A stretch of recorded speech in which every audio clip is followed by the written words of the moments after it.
Hey everyone, I'm Mind, and welcome to DuckBricks Teaches Me the entire lore of Bionicle in some time. We'll see how long it takes. Yeah, you're about to find out exactly how much time it'll take for me to explain all of Bionicle lore to Bricks by Mind. Now, what do you know about Bionicle other than what I told you yesterday in the car and remove that from your mind? Yeah, not very much. So if you watched our room tour, which is it's a strange video. But do not watch that video. Or watch. No, watch. Check it out. It's really good. I talk about it a little there. My experience with Bionicle is not very much. I had a few as a kid. This is my boy Zesk here. I loved him. I thought he was so cute. He's a fun. disgusting creature. He's so cute. He's a little scorpion guy. I love this set as a kid. So I had this one, and then I had basically the entire like $10 wave that this guy was in. So I had the. I think they were even less than 10 actually. They were probably like $6. I think they were 6 10. or 7. Maybe they were 10 back then. I don't remember the price. But I had the fire one, the water one, the ice one, which I really liked. Ranu Barracks. You have Ranu Barracks, Top Duck, which was the green one. Green one I had. I really liked the Menace green one. is the ice one, and he's a race trader. Okay, well I didn't know. I just thought I liked this little snowflake shield. I thought that was really cool. And then I had the big green one. Vastus. Vastus. I had Vastus as well. So I had those, and then I had what you call the worst set of all time. That's Toa Mari Huki, and Bionicle fans who know ball in the comment. I don't know if it's the worst one, but it's probably one of the worst canister Toa for a lot of reasons. He doesn't have a hand on one hand. His mask is really weird. Although I've come to appreciate the Kanohi Garai. That one's super funky. So yeah, those were all the Bionicles that I had. I actually didn't like that one because it wasn't compatible with the helmets on the other ones. So that's a really funny reason to not like that one. Because I didn't have any of the other old ones that could connect masks. And then my only experience with Bionicle lore is my parents were trying to get me to read a lot as a kid. I was a big reader, so I had the Bionicle toys. One time we went to this used bookstore, and they had a Bionicle book, and I was so excited. I'm like, oh, I love the Bionicle toys, so let me read a Bionicle book and learn what Bionicle's all about. Now, I don't know about the Bionicle books. I don't think it was the first one. I think it was like midway through some series, and I tried reading it, and I hated it. And I would read anything as a kid. I was a big reader, and I hated this book so much. I tried so hard, and then after a week of trying to read it, I go cry to my mom because I felt so bad that I made her buy this. And I go, Mom, I really don't want to read it. This is so bad. I don't understand anything. And that's it. So I can't tell you what happened to that book, who the characters were, because I don't think it was these guys. I don't think it was the characters who were on shelves at that time. So I didn't know the characters, I didn't know the story, and I still know nothing. Chris told me a little bit in the car the other day, but I think it was about more niche lore. We talked about Zesk, and we talked about the Paraka. And we talked about the Slaver. Well, yeah, that ties in. Saman. I do know the Paraka. That's the other piece of Bionicle. I know the Paraka rap. I know Trigger, Tracer, the Drifter, the Snake, the Beast, the Bully. That's all that makes Paraka! Yo! Paraka! So that's what I know about Bionicle. That is all of my Bionicle knowledge. So Chris is going to attempt to explain to me the rest of it. So exactly. So we do this fun thing with guests on the DuckBricks channel, although now we're doing it for Bricks by Mind, where I often have friends come over to the collection who know literally nothing about Bionicle. And in the past, I've given myself 10 minutes to explain all of Bionicle lore to them, and then I quiz them and see how much they understand. I think this might take a little longer than 10 minutes because it has been 3 years since I've done this, and Bionicle lore is, contrary to popular belief, not the most top-of-mind thing for me. So it's going to take me a little bit. I don't think you're a big enough fan of I guess not, yeah. Not a real fan. I'm not a real Bionicle fan. You're not a real fan. No. You're about to knock Toamadinui off the shelf. That's the big important one. You break it, you buy it. Okay. $1 starts. I'll buy it. No, you will not. But yes, so we're going to jump into Bionicle lore, and at the end, I've got a quiz. We're going to grade Bricks by Mind, and based on the way that you do the quiz, we're going to see how you stack up against some other members of the LEGO community. Okay. Some of the quiz, depending on how you answer it, you might get partial credit, so keep that in mind. Okay. And let's jump in. Let's lock in. Okay, so there goes Zesk. The interesting thing about the way the Bionicle story is structured is that the story is told out of order. Okay. And the entire point of Bionicle is that there is this giant mystery at the end. Obviously, this contains massive spoilers, so if you want to get into Bionicle and preserve the mystery, actually stop watching because I will spoil everything. Mm-hmm. To explain the story best to you, I'm actually going to explain it in chronological timeline order. Okay. But it would be the similar thing of like watching the Star Wars movies and Anakin is Luke's father, but that's a big reveal in episode 5. So the big reveal is just ruined by me telling it to you this way, but I think it'll just make more sense when I tell it to you. Okay. So We're actually going to start off with the story events revealed in the final 2 years of Bionicle, which is 2009 and 2010. And that's over here. There's this planet called Spherus Magna. Okay. And Spherus Magna is inhabited by these beings called the Agori. They're the little guys, and the Glatorian, which are larger ones, and great beings. Glatorian, that was on the box. The Yes, toy box. Glatorian. Yes. That was on the box. That was on the box. Yes, because they're gladiators. Yes. So they were not gladiators at this point. They're in a peaceful society, and it's a lush planet. There's like all sorts of elements. So the planet has, it's basically like Earth. You have all different regions. There's fire, there's water, there's ice, there's all different lands. And eventually, over the course of thousands upon thousands of years, some of the Glatorian basically advanced to become what they call themselves as great beings. They're more intelligent, they're faster, they're smarter, they're stronger, and they become the rulers of the planet because they consider themselves genetically superior to everyone else. They're basically a different species. The great beings were never Bionicle sets. There's like fan theories where it's like, oh, maybe they were humans or maybe they're something else, but they're just these evolved beings, and they were definitely very flawed. They obviously called themselves great beings, so they were very vain. And what had happened is that during all of this happening, they begin ruling the planet, they're scientists, and they begin experimenting on the other people who they considered lesser beings on the planet. During this time, the Ice Tribe discovers a substance called energized protodermis. It's kind of like oil in the Bionicle world. Okay. They all want to fight over it. They want energized protodermis. It's a liquid. And energized protodermis is a weird substance that if you touch it, it will cause you to either mutate into something else, or it will just cause you to die instantly. You could evaporate. It's basically a roulette chance. Like, if you come into contact with energized protodermis, something crazy is going to happen to you. So one of the ice little guys, the Isagori, touches it, he like immediately disintegrates, and another one touches it and turns into a giant monster. Oh no. And immediately the tribes are like, this is awesome. We want more of this substance. Oh no. This is a crazy substance that we need. Oh no. Yes. So much like in the hit television show Legends of Chima, all of the different tribes begin fighting over this energized substance. I see. And this is what is basically what causes the entire planet to go into turmoil. And that's where the Glatorian gain their name. They become gladiators, they become fighting. And the other thing that's really important here is that these characters are very organic. Like they're mostly organic. They look very mechanical here, but they're mostly organic creatures. Okay. And it's just the toys obviously represent them like this. So Yes. they're all organic, and they're fighting each other over the energized protodermis, and society just completely devolves. Everything is going to absolute hell. And the great beings say, this is awful. We need to figure out what went wrong here. We as the leaders of this society have utterly failed, and we need to figure out how to come back and fix this society and make it such that everybody can live in peace again. So naturally, they build a giant robot. Oh, that makes sense. Yeah, naturally. no, okay. And they're like, well, they build this giant vessel. It's like a big spaceship. Okay. It's in the shape of a giant robot because the great beings were very vain, and they built it sort of in their own image was the implication. And they said, we're going to have this big robot travel up into the cosmos, and it's going to study other planets and other systems, learn from other civilizations in space, and it's going to come back, and it's going to have this immense technology that it's gathered from its journey around space to solve the problems here on this planet, because the planet is ripping itself apart. Also, if you mine too much energized protodermis, it made the planet very unstable. So that was a big problem. Okay. So they make one robot, and they try to launch it, and it explodes. It blasts into a million pieces and scatters across the land. And this is important for like hundreds of thousands of years later. There is a second robot in pieces scattered across Spherus Magna. Okay. This is a surprise tool that will help us later. Okay. But then they're like, okay, we'll try it again. We're going to make this big robot. But inside the robot, they need to create this entire world and ecosystem inside the robot just to keep it functioning.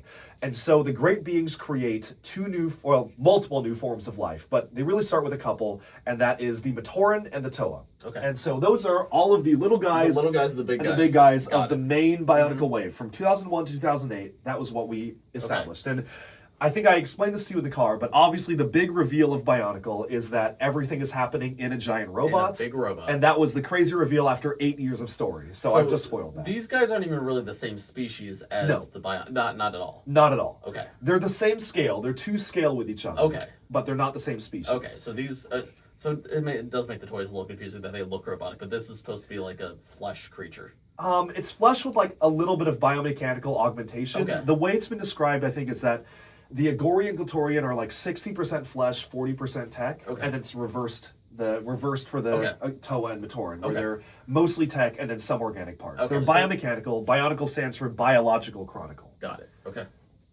Got it? Got it. Okay, so the Great Beings create them, and initially the Toa and Matoran are completely just autonomous. They do not have free will. They are just worker drones inside this robot. One Great Being called Velika. This is Velika. This is probably the most important character in the Bionicle storyline. Now, how much did this set cost? Like $4. He's awesome. That's awesome. I think you need Velika.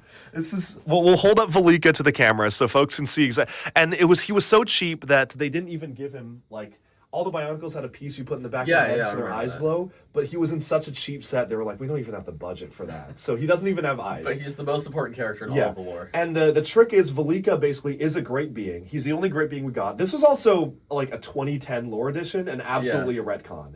Because this was an older set. This is an older set, and the writer Greg Farsty was like, what if one of those freaky little dudes was actually God? And he was just living amongst the people. That's so funny. So that's Velika. Okay. And so Velika says that, you know what, we've put all this effort into making Toa and Matoran. Mm-hmm. I want to be their God. Like, I want them to worship me, and I'm going to give them free will and sentience, and I'm going to make them have thoughts of their own. Okay.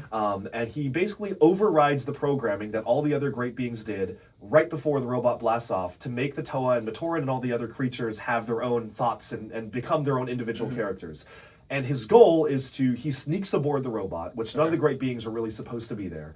And he sneaks aboard and he disguises himself. He basically disguises himself as one of the Matoran, which is why he's just a little dude. And he says, I'm going to live amongst them. I'm going to understand how society works. And I'm going to try to push society in the way that I like it. Because his goal was to basically say that the other great beings want to use this robot to study other cultures and get more technology and come back and fix the planet. But I actually want to come back and kill everybody and use the Toa and Matoran to take over, because if they all are like, they see me as God, I can make the perfect society. So that's his plan. So he's basically a villain, but he also created everyone. Okay. So he's like sort of an evil god to them. Now, when he first appeared, obviously a decade before this is revealed. Yes. What's his role in the story at that point? He's a goofy little Matoran they find, and he speaks in riddles, and nobody understands what he means. Like, so he's what like he says. A Yoda type character. He's a Yoda type character. Okay. Yeah. Okay. I get but it. they don't really. They're just like, oh, he's like quirky. Like he's weird. But they don't ever explain why he's the way he is. And in 2010, it's just like, oh, it's because he was one of the great beings. Because he was God, by the way. Yes. He made all of you. Yes, he made all of you. Well, you're all. Well, he didn't make all, but you're intelligent because of him. Yeah. So, and also that plot line, by the way, unfortunately goes nowhere, because that was the cliffhanger plot line. Okay, that was the big reveal that ended Bionicle, and that was it. But just so you know, that's the cliffhanger. That little guy from 2001, he's actually God, and then you never get anything else. The story ends. And he's God, and he murders the devil, and like and then it's over, and like the story ends.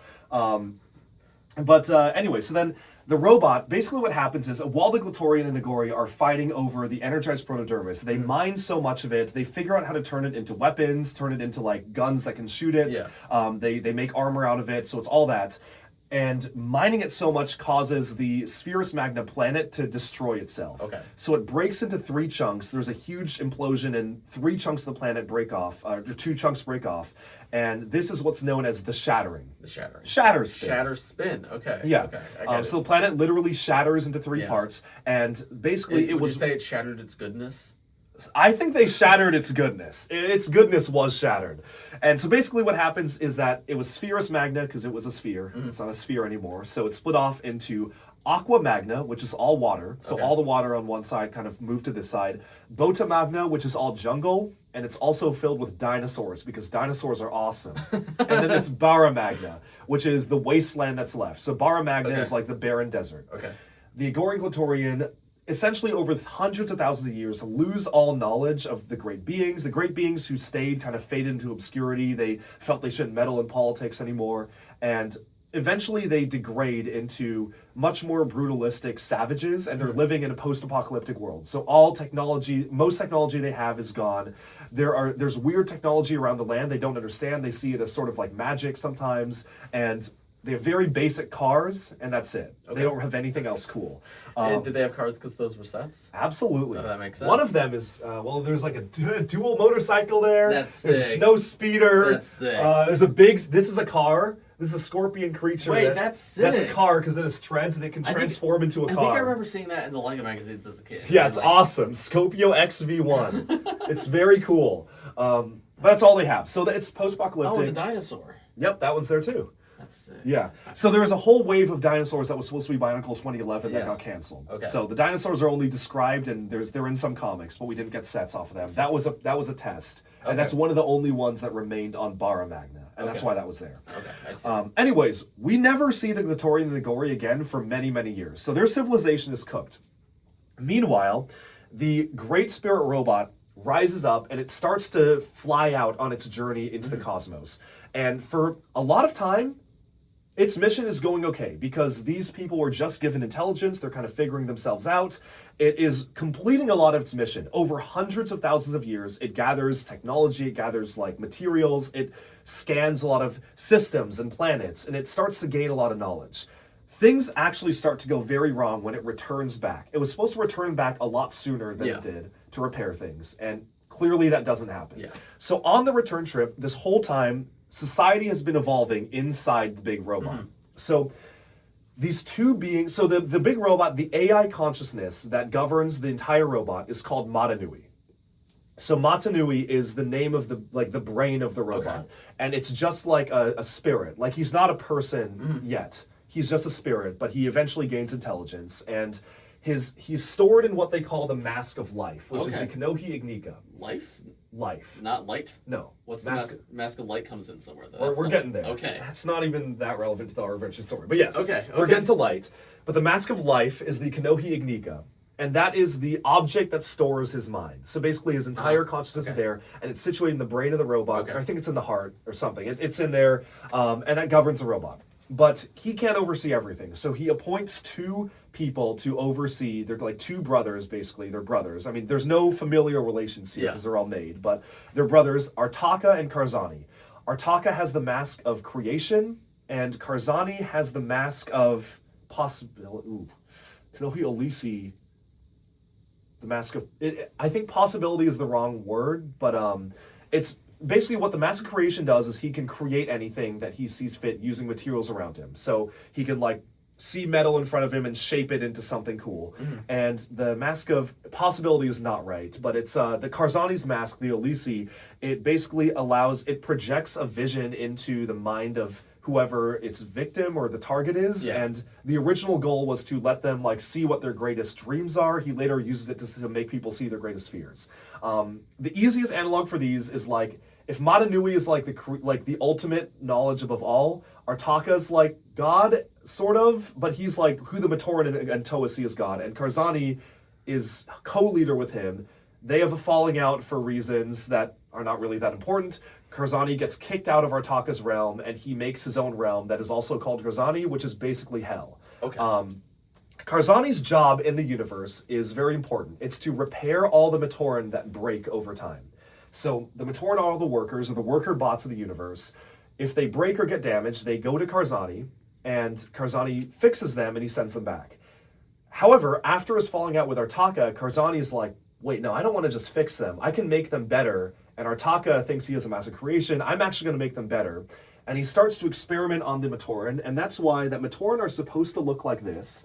But the ones in 2006 are really, they're a little funky. And that was the canon explanation, because basically Karzani experiments on them. And he sets some of them free, but he makes them way worse than they were before. He makes them very awkward. And this was just the writer who was like, I know what happened here. The writer was shown images of these, and he was like, these are disgusting. I don't like that. No, I don't like those sets. And he said, I think some devil must have experimented on them. So that's why they look really weird and messed up. But he starts to mangle them. And then he starts like getting pleasure out of mangling them. And then he decides, oh, I'm actually not going to let you leave.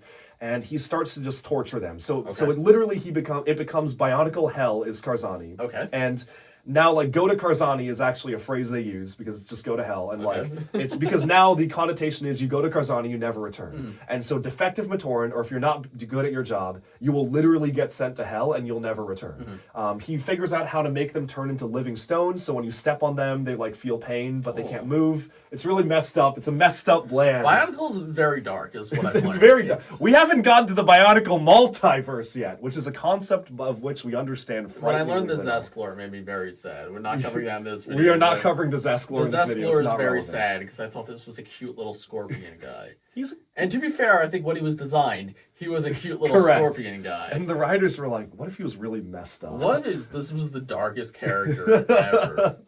So that's what happens. Artaka and Karzani, and eventually they sort of fade into myths. So the really cool thing about Bionicle is that obviously what I've described is very sci-fi tech-based, but inside the universe, the Matoran and Toa don't understand they're in a robot. They understand that Metronoui is God. Like, they worship him as their god. And Artaka and Karzani are lesser deities that they see. So it's all, like, to them, it's all fantasy. Like, this is a magical fantasy world. But eventually the curtains get peeled back and it's all sci-fi. And it was very cool because Bionicle shifted from fantasy to sci-fi over the course of its run. But that was because the story was evolving that way. So after their disagreements, Artaka and Karzani become legends, and they need a new ruling group to take over. I'm skipping over a lot of years here, but essentially they decide to divide up the kingdom into 6 sub-kingdoms because they need rulers, and Artaka and Karzani are doing their own thing, and they don't want to bother with them. So they appoint a League of 6 Kingdoms, led by the Baraki warlords, which are these sea creature guys. They were not initially sea creatures. That's what they look like now. They were warlords. They were known as the Baraki, which is the word for warlord in Bionicle. In Bionicle? And in Bionicle. There's a Bionicle, it has a different language. And the language is called Bionicle? No, it's the Matoran dialect. Yeah. But, like, each of the Baraki govern, like, someone governs the leg, and someone gets the other leg, and there's the arm, and then the head, and, like, the torso. So it's, like, the 6 kingdoms. And then that establishes general peace for the most part in the Bionicle world for a while. League of 6 Kingdoms are ruling, the Baraki are in charge, and during all this time, the most important land. Also, the main story has not started yet. By the way, this is all backstory. This is backstory. We will speed this up, but I think we'll actually we'll speed this up. We will get to the main story very quickly. We're getting to some of the main story. The main island, I would say, in Bionicle, they're all islands, but they're inside the robots, is called Metronoui. Metronoui is inside the brain of the robot, and essentially it's inside the robot's head, and it's where all of the, like, processing goes on. So in Metronoui, this is the Metronoui characters. These are the ones here, and the Matoran are working there, and all the Matoran have different tasks. Like, some of them are like working the furnaces and all that, and some of them are in the knowledge towers, which are literally like the neurons of the brain and making it decide where to go. But they don't really know what they're doing. They just know they have these purposes to fulfill. Metronoui is a technological city, and it's guarded by the beings called the Toa. The Toa are the guardians of the Matoran, and you can see the guardians of Metronoui here. So we have Toa Likan, Toa Tuyet, and Toa Nadiki. And there's a lot more of them. There's like 20 of them, but these are the only 3 that matter. Over time, Toa, like, keep getting sent off on different missions and not coming back. Something is killing Toa out there, and they don't know what. And then, eventually, it literally becomes such that... I'm skipping over a lot of lore, but they went down from 20 to, like, 3. And it's just these 3 left. And there's a string of murders around Metronoui. Matoran are getting murdered in really gruesome ways. Their bodies are washing ashore, like, different limbs are being found. So there is, like, a messed up serial killer at work. And... initially, Toa Tuyet goes on a mission, and she basically decides, she claims to realize that this group called the Dark Hunters are killing Matoran for unknown reasons. The Dark Hunters are like bounty hunters. I think it's the best way to describe them. They're mercenaries. They do work for hire. They kill people. They were all the fan-created models, so we've got all the Dark Hunters here. Oh, that's interesting. And they had fans submit their own Dark Hunter, and there was a whole guidebook of them. They were all fan mocks, which is really cool because a lot of them were featured in the story. The leader of the Dark Hunters is... and what year was the story told?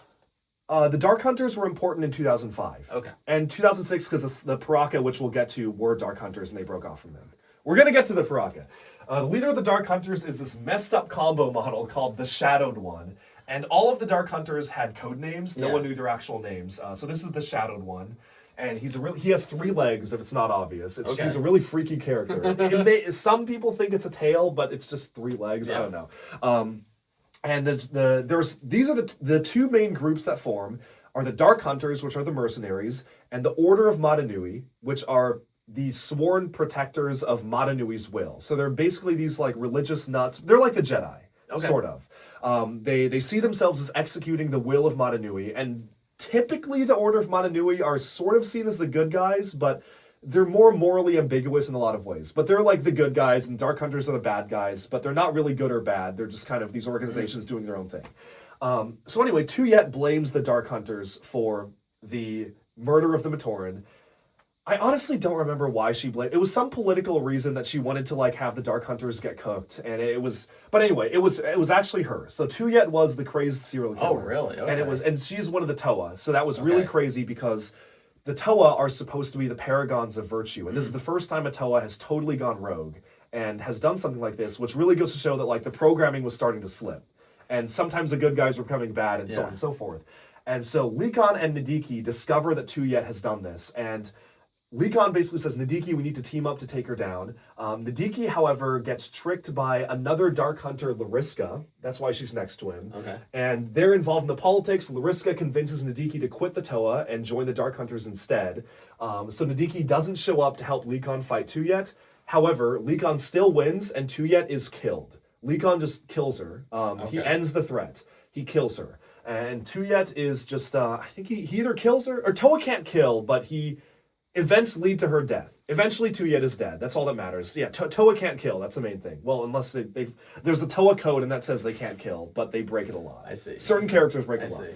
Nadiki's now part of the Dark Hunters. He also gets mutated into a spider monster. Oh, that's sick. Yeah, because he joins the Dark Hunters, and he's like, I don't think I wanted to do this. And so one of the Dark Hunters, Rudaka, is like, I'm going to give you no choice. You're not going to ever become a Toa again if you look like a spider monster. And so she turns him into a freaky monster. That's sick. Yeah. And so that happens. Tuyet's, I think she's taken to jail and then killed. One thing I've noticed so far is it's interesting how, like, LEGO's just okay with all of this, and the way, like, the marketing between the story and, like, what the sets are supposed to be. These are fan models, right? A lot of these two are. Okay. Yeah. But even still, like, what clearly would be intended to be, like, the marketing for the sets is not what transfers over to the story. Like, no. Look at Ninjago or Nexo Knights, right? It's like, here's the character of each color, and they're all the good guys. But, and then, like, even the Zesk wave, right? It's like, it's little guy, big guy of each color. Yeah. But then it turns out the ice one's, like, murderous and... He's a traitor. This guy's messed up. He's messed up. Yeah. And he's, like, he's been captured, and he's evil, and, like... I don't know, like, you never have the fire one kill the water one because the water one's a mass murderer. It's like, no, these are the good guys. Well, the fire one, what happens actually is the fire one subdues her, and the Order of Metronoui appears, and they say, we're going to take her to jail. And they take her to jail, and they kill her in jail. Okay, I see. And they're like, don't worry, we're not going to kill her. But even like, they would never have the water one just, like, be bad these days. Like, no, it's that this is the hero character in the hero set, so that would never happen. Yeah, they went completely crazy. It is interesting how it's like the sets were like... They clearly have some idea, and then the writers were like, we're going to do whatever we want with these characters. We don't have one specific... we don't have to follow the formula, necessarily. No. For better and for worse. Yeah, for better or for worse. And this is all the early lore, anyway. Yes, This is early lore. Anyway, after that all happens, the Matoran basically kind of lose their faith in the Toa because of all these shenanigans. Yes. Probably understandably so. Yeah. And so the Matoran are like, we don't want to work here anymore. We're going to stop working. But the Matoran are the worker bots of Metronoui. So when the Matoran stop working, there's a strike. And basically there's what's known as the Great Disruption happens, where the Matoran lay down their tools. They're like, we don't want to... Great Disruption. Yes, Great Disruption. The Matoran lay down their tools, because that's different from the Great Cataclysm, which we're getting to. Okay. The Great Disruption, they lay down their tools, they stop working, and eventually that causes the creation of the Vaki. So these are the Vaki here, and they are the police forces of Metronoui. So this one has the ability to basically, it taps you, like, if you get, like, injected with its staff, it makes you do whatever it tells you to for, like, a few hours. Okay. So the marketing slogan is obedience is happiness for that one. This one's might makes right. I think this one is to serve and protect the Turaga, which is the leader of Metronoui. I think thoughts can be dangerous is that one. So that one, if it injects you, it can, like, read your mind for a little bit. So if you're thinking anti-state thoughts, it can detect that, and it can just, like, throw you in jail or kill you or make you disappear. So Metronoui was like, that was like when Bionicle was like, this is just Orwellian. Like, this is their, like, the police state arc. So that's why the Vaki were made. And eventually, all of that leads to then the Matoran getting back to work. The Great Disruption is over, but then the Matorans start having a war with each other, and it's the Matoran Civil War. And basically, they say that the fire ones are like, we don't like the brown ones, and the stone ones are like, we don't like the white ones, and they all just start fighting because they devolve into like their elements, and they're like, we want to fight each other. And so the work stops again. And so at this point, the Turaga, who's the leader, he's like the wise elder, Turaga Duma. Who's definitely not the bad guy. He's totally the guy named Doom is definitely not a bad dude. He's actually not a bad dude. He's just a firm ruler. He's like, this cannot stand. This is ridiculous. You guys need to get back to work. So he locks all of the Matoran up in the archives, which are filled. He's not a bad guy. No, he's not. Turaga Doom is actually chill. The Matoran are locked in the archives. The archives are where they keep one copy of every animal. I didn't even talk about the animals being made. It's not really important. Anyway, he locks them in a room with all the animals, and most of them get ripped to shreds. And the ones he lets out a few to tell the tale. And all the Matorans say, "Okay, we're gonna stop having the Civil War. We're sorry, man. Okay, we're so chill." he's kind of a legend for that. He's kind of a legend for that. Kind of a legend. Some would say a legend of Chima. No, just a regular legend. A legend, yeah. Legend. So the Matoran Civil War is over. They get back to work. So it's great. Metronoui is going good. In the meanwhile, we're like 50% of the way through of what I need to explain to Bionicle. Okay.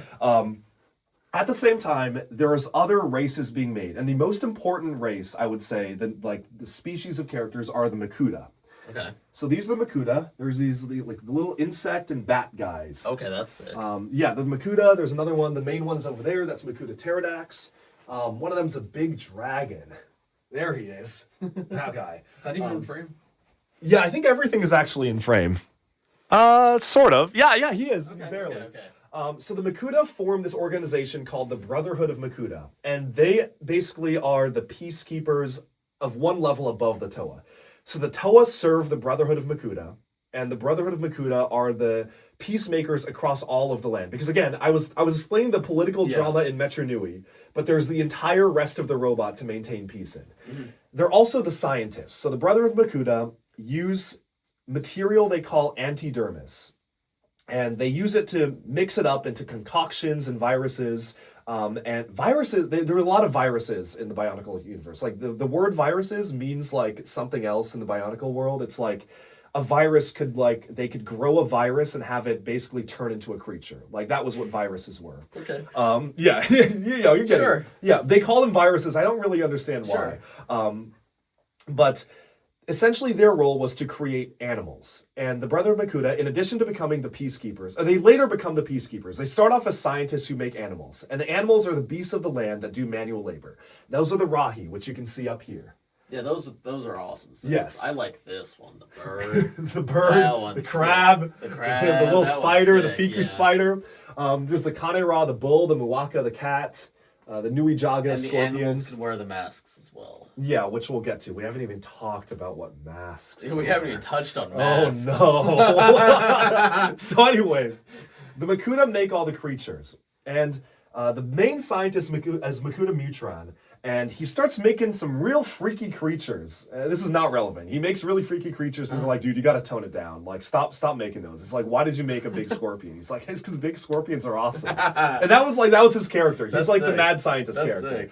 But anyway, they evolve from the Makuda grow from being just the scientists who understand technology and make the creatures to becoming the peacekeepers of the land. Over this time, this is actually really important. The Makuda experiment on themselves. And they discover that they can get rid of all of their biological muscles, turn their bodies into purely robots, and have their souls live on in basically an antidermis essence. So they're like clouds of gas. All the Makuda are clouds of gas piloting mech suits, basically. Interesting. And they just realize they can do that. And this is a huge advantage to them because if they get wounded, they'll just stick another arm back on. They can jump into another robot and like possess it. So they become very powerful. And they're like, we're going to keep this secret for ourselves. We don't want to tell everyone else how to do this because this is extremely powerful. The Makuda also have 42 different powers. I don't really... Each one has unique power, or they all have 42 They all have 42, and then each one is a unique one on top of that. Okay, that's a very specific amount of powers. And there's a list. There's a list of powers. It doesn't really matter. It's like weather manipulation, shape-shifting, turning into darkness, the element of shadow, There's 42. And they're all like different elements. Insect control. Oh, sick. Yeah, it's like every elemental power in Ninjago, the Makuda have them. Okay. Like, you can just think of it like that. Anyway, the Makuda are ruled by Makuda Miserix. He is the kind and just ruler of the Makuda. He's the big dragon guy here. Okay, This guy in red. And that was another fan canonized model, because he was only in the books, he wasn't in the story. I see. And Makuda Miserix, eventually, he is wanting to understand more about the nature of their universe, because he doesn't understand really what they're doing, why they're there. And he dispatches certain Makuda to explore corners of the universe. And he sends one of them, and they discover this creature called Tren Krom. He is a creature, is the best way to describe it. Okay. Tren Krom was the initial consciousness that was supposed to be Metronoui, that the great beings made, and he's purely organic. And they were like, this is so repulsive and disgusting, we don't want him to be in charge, so we're going to lock him up in this cave. He's now, like, he is vital to the way the robot works, so we can't kill him or get rid of him. But we don't like him, so we're going to just throw him in a cave and make a better one, and that was Metronoui. Weird, but they had to keep him around still, even though... Because they built him infused into the robot. Okay. So they couldn't, like, fully get rid of him. It was dependent, like, the robot being alive was dependent on Tren Krom being alive. And it's actually really cool because in the books, Tren Krom is described as a being that's so repulsive that if you look at him for too long, you go mad.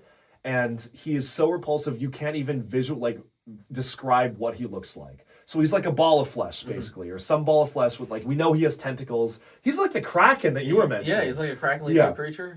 He is a Kraken type creature. One of the Makuda goes to Tren Krom, he discovers him, and Tren Krom is like, hey, do you want to learn the secrets of the universe? I'll tell you exactly, like, your whole life is a lie. Yeah. You're in Prime Empire. You're living inside a giant robot. There's no magic. There's no mystical gods. You were created by the great beings, just like me, and they threw me out like garbage, and they could do the same to you. And there's the consciousness inside. Metronoui is not a god or spirit. He's just an AI that is governing the robot. And if somehow you manage to overthrow Metronoui, you can just take control of this robot and do whatever you want. So the Makuda comes back and reports it to Miserix. And Miserix is like, that's crazy, but, like, this is knowledge we're not supposed to have. This cannot be public. I don't want to do anything about that. But the main villain of Bionicle, who's the villain throughout all the years, he's the main villain, Makuda Pterodax, basically overhears this. And he's like... Which one is this? He's that one up there. Okay. It's kind of hard to see him. Yeah. But he's a big armored, like, gunmetal gray guy. And he's like, he's one of the lowly Makuda. He's not one of the leaders, but he's like, I want to do something with that information. So essentially, Makuda Pterodax stages a revolt. It's an internal revolt against Miserix, and he manages to get Miserix and a few of his supporters banished. He tries to kill them, but they escape, and they flee and they're in banishment. They're in exile. And the Brotherhood publishes a cover story, and they're like, their leader died heroically in a battle, and now Makuda Pterodax has been appointed as in charge. And so he is in charge. Makuda Pterodax immediately appoints an elite guard of Toa Haga, that's these guys right here, to be his guard, to protect him. He also gains possession of the Mask of Light, which was created by Artaka. That's the Mask movie. of Light, yep, we're That's getting the there. movie. He gets the Mask of Light. Is Tahu arrived yet? No. No, okay. Well, to be fair, Bionicle's told out of order, I know, so we're I in know. the flashback years. I know Tahu. He's the red one. He is the red one. Artaka made the Mask of Light ages ago as a possibility for there to be a Toa of Light. All the Toa have elemental powers. And he said, a Toa of Light, like a single Toa of Light would be so powerful. And I don't know if we should ever make this, but the Mask of Light, if placed upon the face of an Avmatoran, Av is the prefix for light, then they would transform into a Toa of Light. Makuda are naturally beings of shadow. So Pterodax is like, we cannot let this get into the hands of any Matoran of light whatsoever.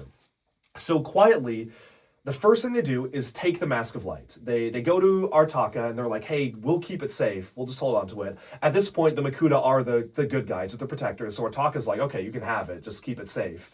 And they take it, and then they very quietly start rounding up all of the Avmatoran and killing them.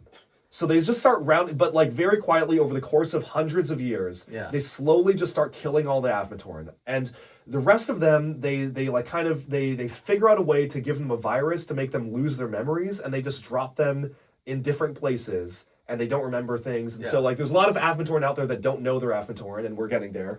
But they kill most of them. 99% of the Avmatoran are quietly killed. And no one really notices this because most of the Avmatoran lived in one part of the brain, and they just lived in their own villages, and Makuda just came and killed them in their sleep.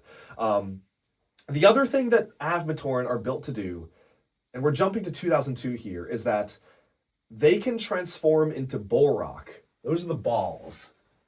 Those are these things. Okay, yeah. Those things. Do we have an example of an Avmatoran? Yes.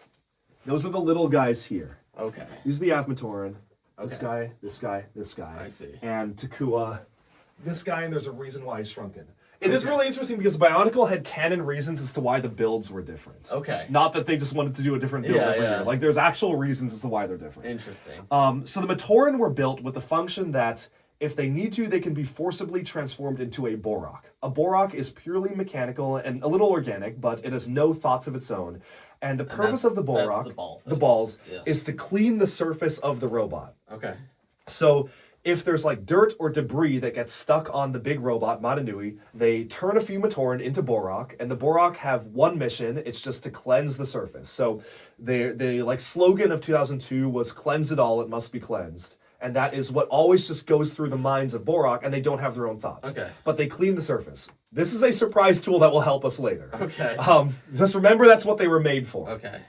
Anyway, where were we? Okay, the Makuda, Brother Makuda. We're gonna speed this up. We're getting there. We're getting there. We're getting there. You said 15 minutes. We're getting there. We're getting there. 35. Yeah, but now the Bricks by Mind audience will also have a working knowledge of everything about We Bionicle. haven't touched on masks yet. Okay, the masks are super easy. Kanohi masks, if you wear them in your Toa, you get an extra power, and each of the masks has a different power. So Kanohi Hao is the mask of shielding, Kanohi Akaku is the mask of x-ray vision, the Kanohi Trina is the mask of reanimation. It can resurrect corpses, and they'll do your bidding. Garai is the mask of gravity, which I was telling you about. All of them have different masks. It honestly doesn't matter. Like, it doesn't really matter. There's just another power that they can get. Okay, and can like a fire toe wear a water mask? It still works? Well, there's no element associated with the mask. But okay. Any Toa can wear any mask. Okay. And part of the reason of the Bionicle 2001 line, which we're skipping to, was that like you could collect all the masks in different colors. Uh-huh. So they made each mask in 6 different colors. Okay. So you could have the Toa wearing them, and that's part of the story. They have different powers, and they eventually get them all. I see. Those are the masks. They're just tools. They're essentially tools in the universe. Yes. There are 3 legendary ones. That's the Mask of Creation, the Mask of Life, and the Mask of Time. Okay. And those are the 3, and they're legendary. They all have like different but again, this doesn't matter for the story. This is just like cool toy stuff. Okay. And the Mask of Time, we'll get to it. It wasn't actually made.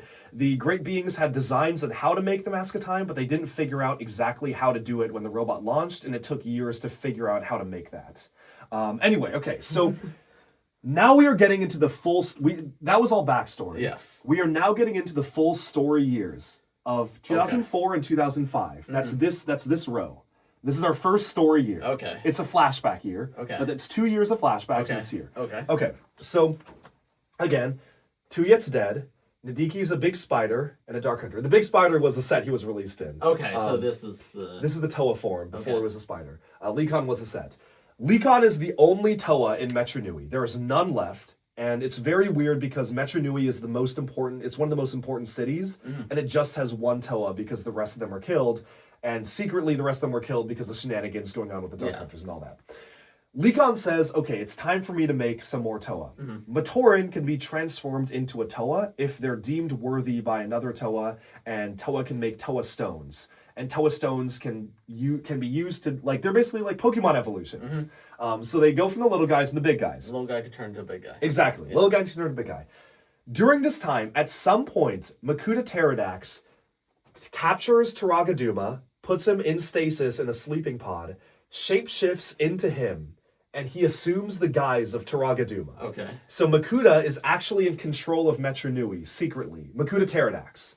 The main Makuda. The main The bad main guy. bad guy is in charge. He's Taragaduma. He's disguised himself as the guy who's also a bad guy, but not actually, but still kind of a No, bad guy. Taragaduma is pretty chill. He Pretty sure does except harsh things. for all the people he killed. But he's like, you have to do that if you're a world leader.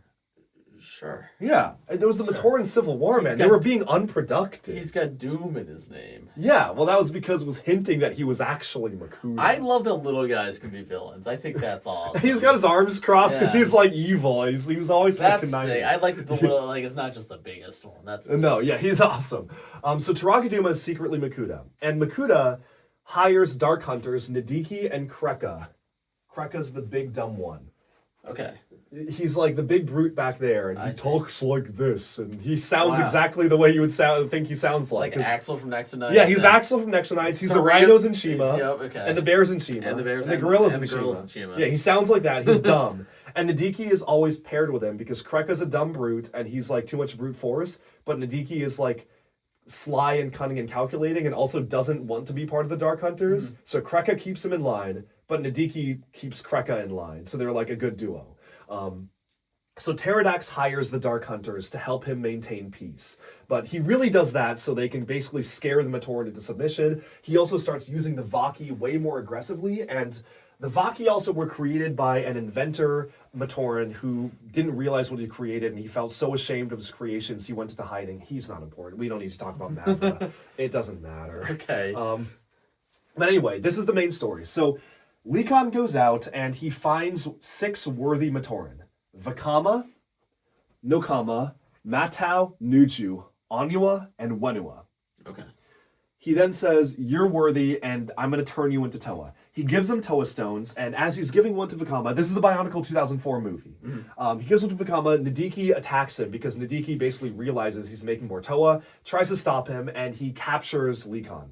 And in his final moments, Likon is like, you need to become Toa and save the heart of Metronoui, because he realizes, Likon discovers that Pterodax is actually Duma, and he realizes that's why he needs more Toa to stop him, but he doesn't get a chance to explain it all because he gets captured. So they become Toa, and those are the main 2004 sets. Okay. And they have to go on a quest to collect the Great Discs, because the Great Discs, when you combine them, can form the Mask of Time.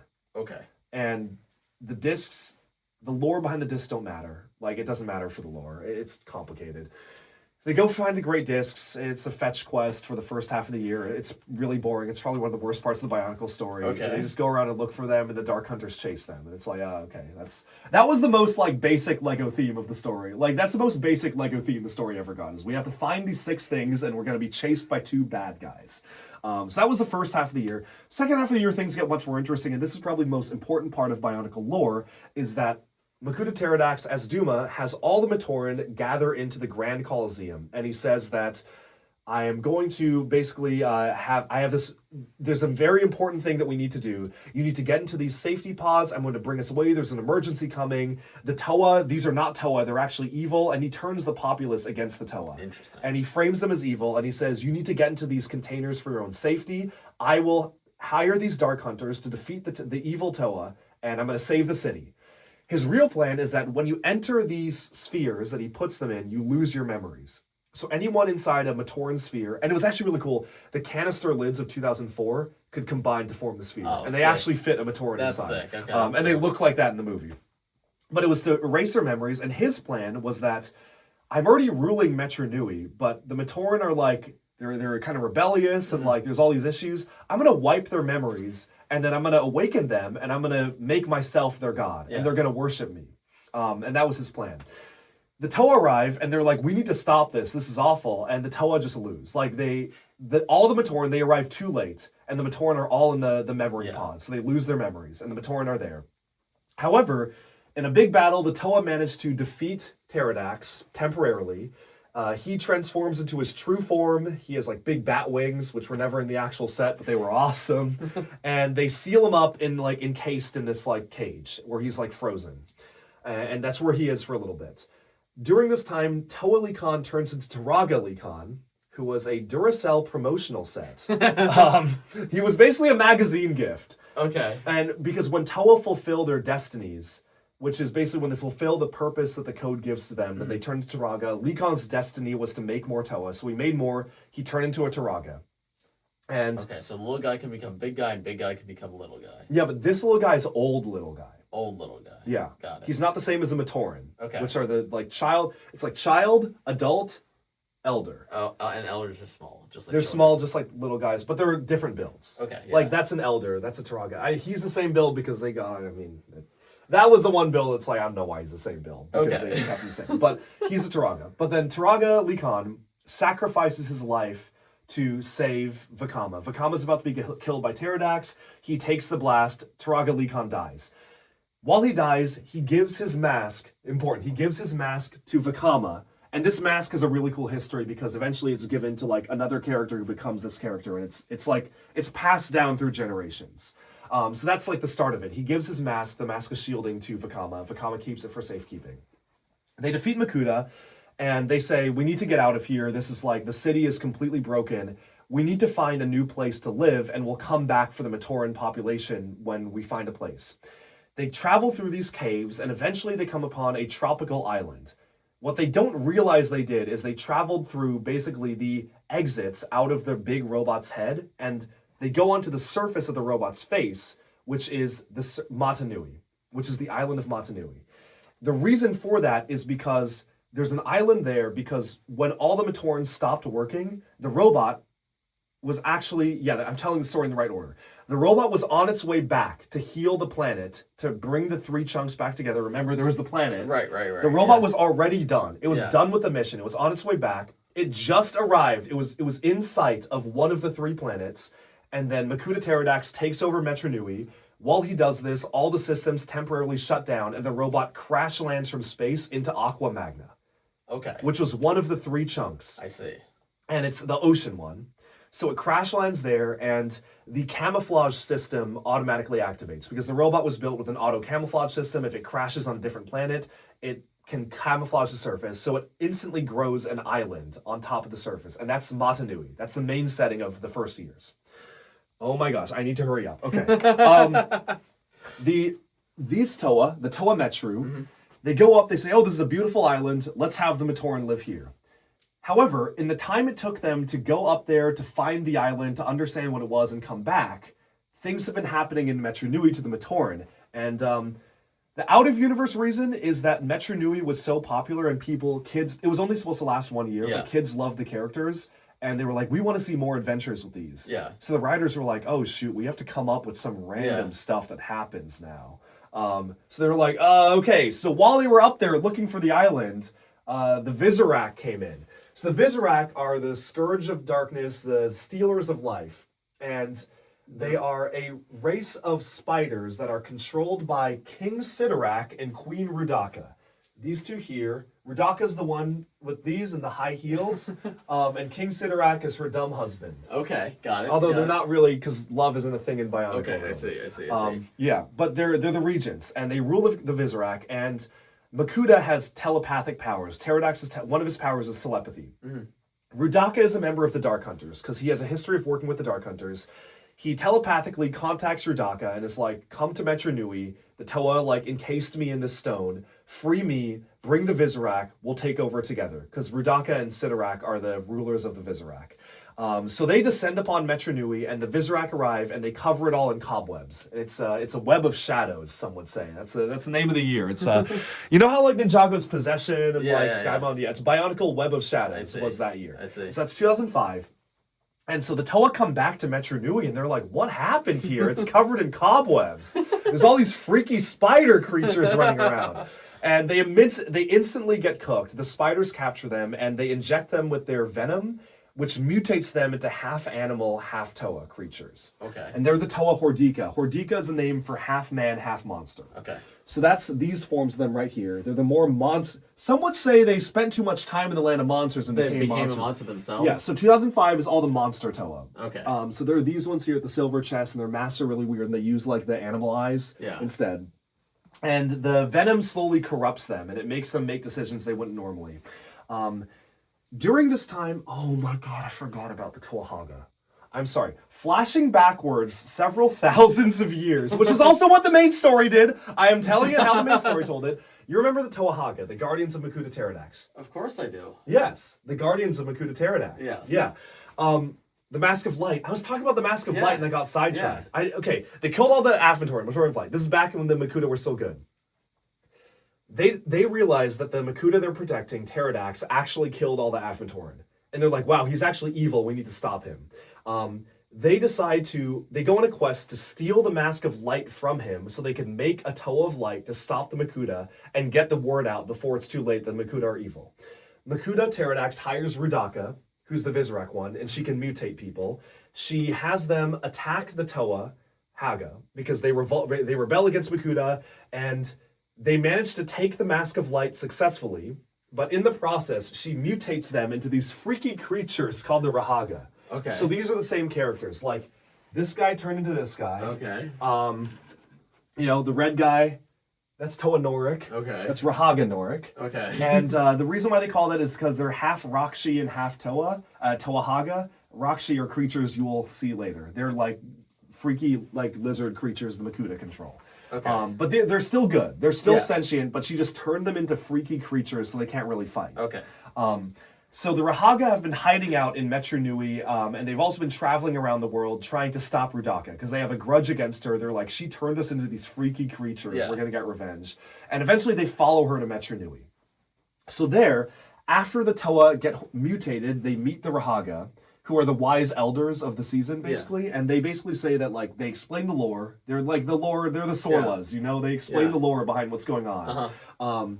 And during this time, Vakama gets separated from the group, and he goes to Rudaka and Sidorak, and he says, I want to join you guys.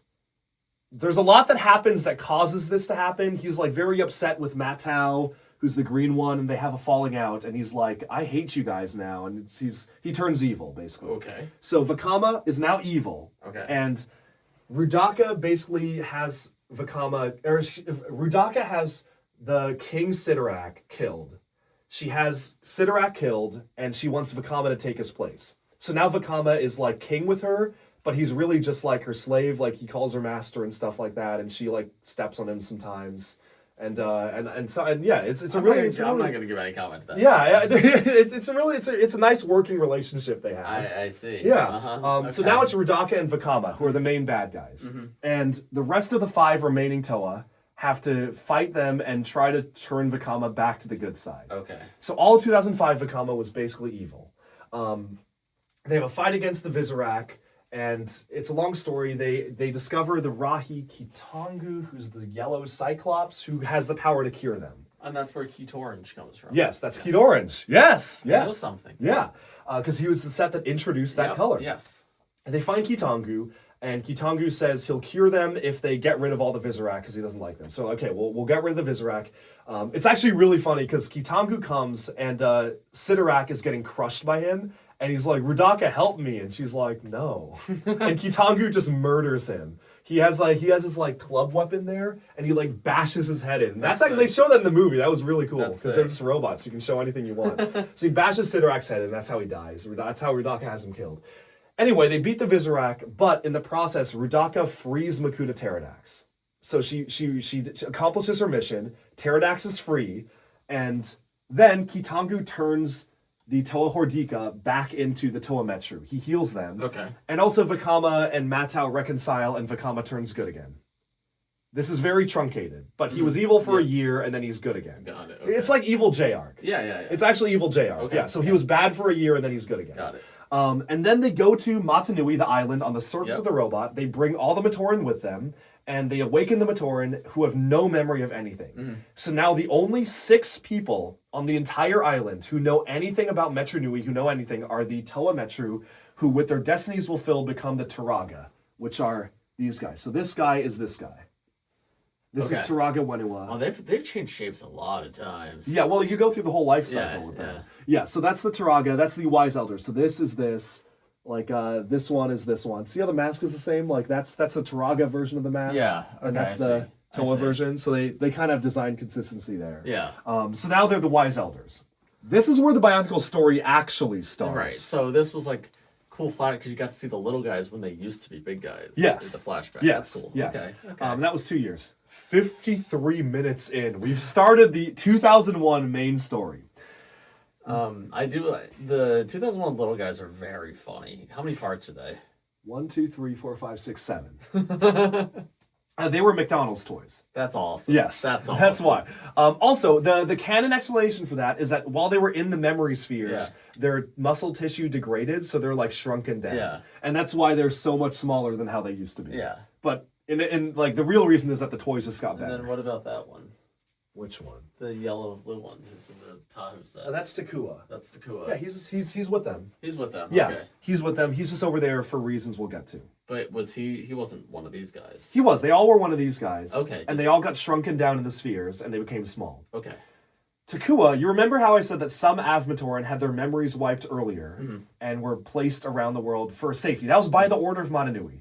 The Order of Metronoui noticed that Avmatoran were dying. Okay. The Matoran of Light were dying. They didn't know it was the Makuda yet, but they took a few, wiped their memories, and made them think they were a different Matoran to blend in. Okay. This is a retcon, because Takua was initially a Matoran of Fire. Okay. So this is just a retcon. Got it. Okay. But they were like, some of the Order of Metronoui, they took them and they were like, but it makes sense because they were getting killed off. So it actually makes it, like the retcons in Bionicle actually do make sense going back. So Takua is a Matoran of Light, but he doesn't know that. He thinks he's a Matoran, a Matoran of Fire. And it's also canon because he has weird colors, because he has yellow feet, red body, and blue mask.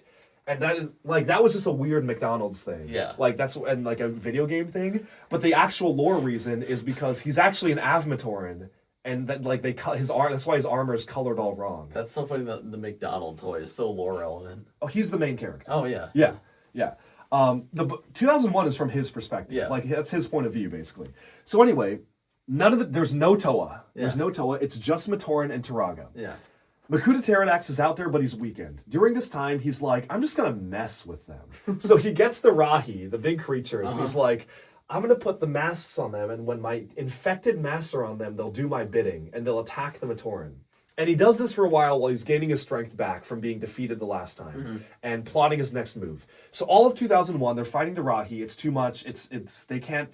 They basically don't know what to do. So they send out a signal.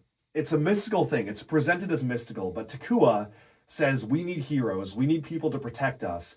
There's a magical ritual that apparently will summon heroes, and I'm going to do that. So he completes the ritual. It's like this technological thing, and it summons the Toamata. Those are the main ones. So Tahu, Gali, Liwa, Kopaka, Pohatu, and Onua. Okay.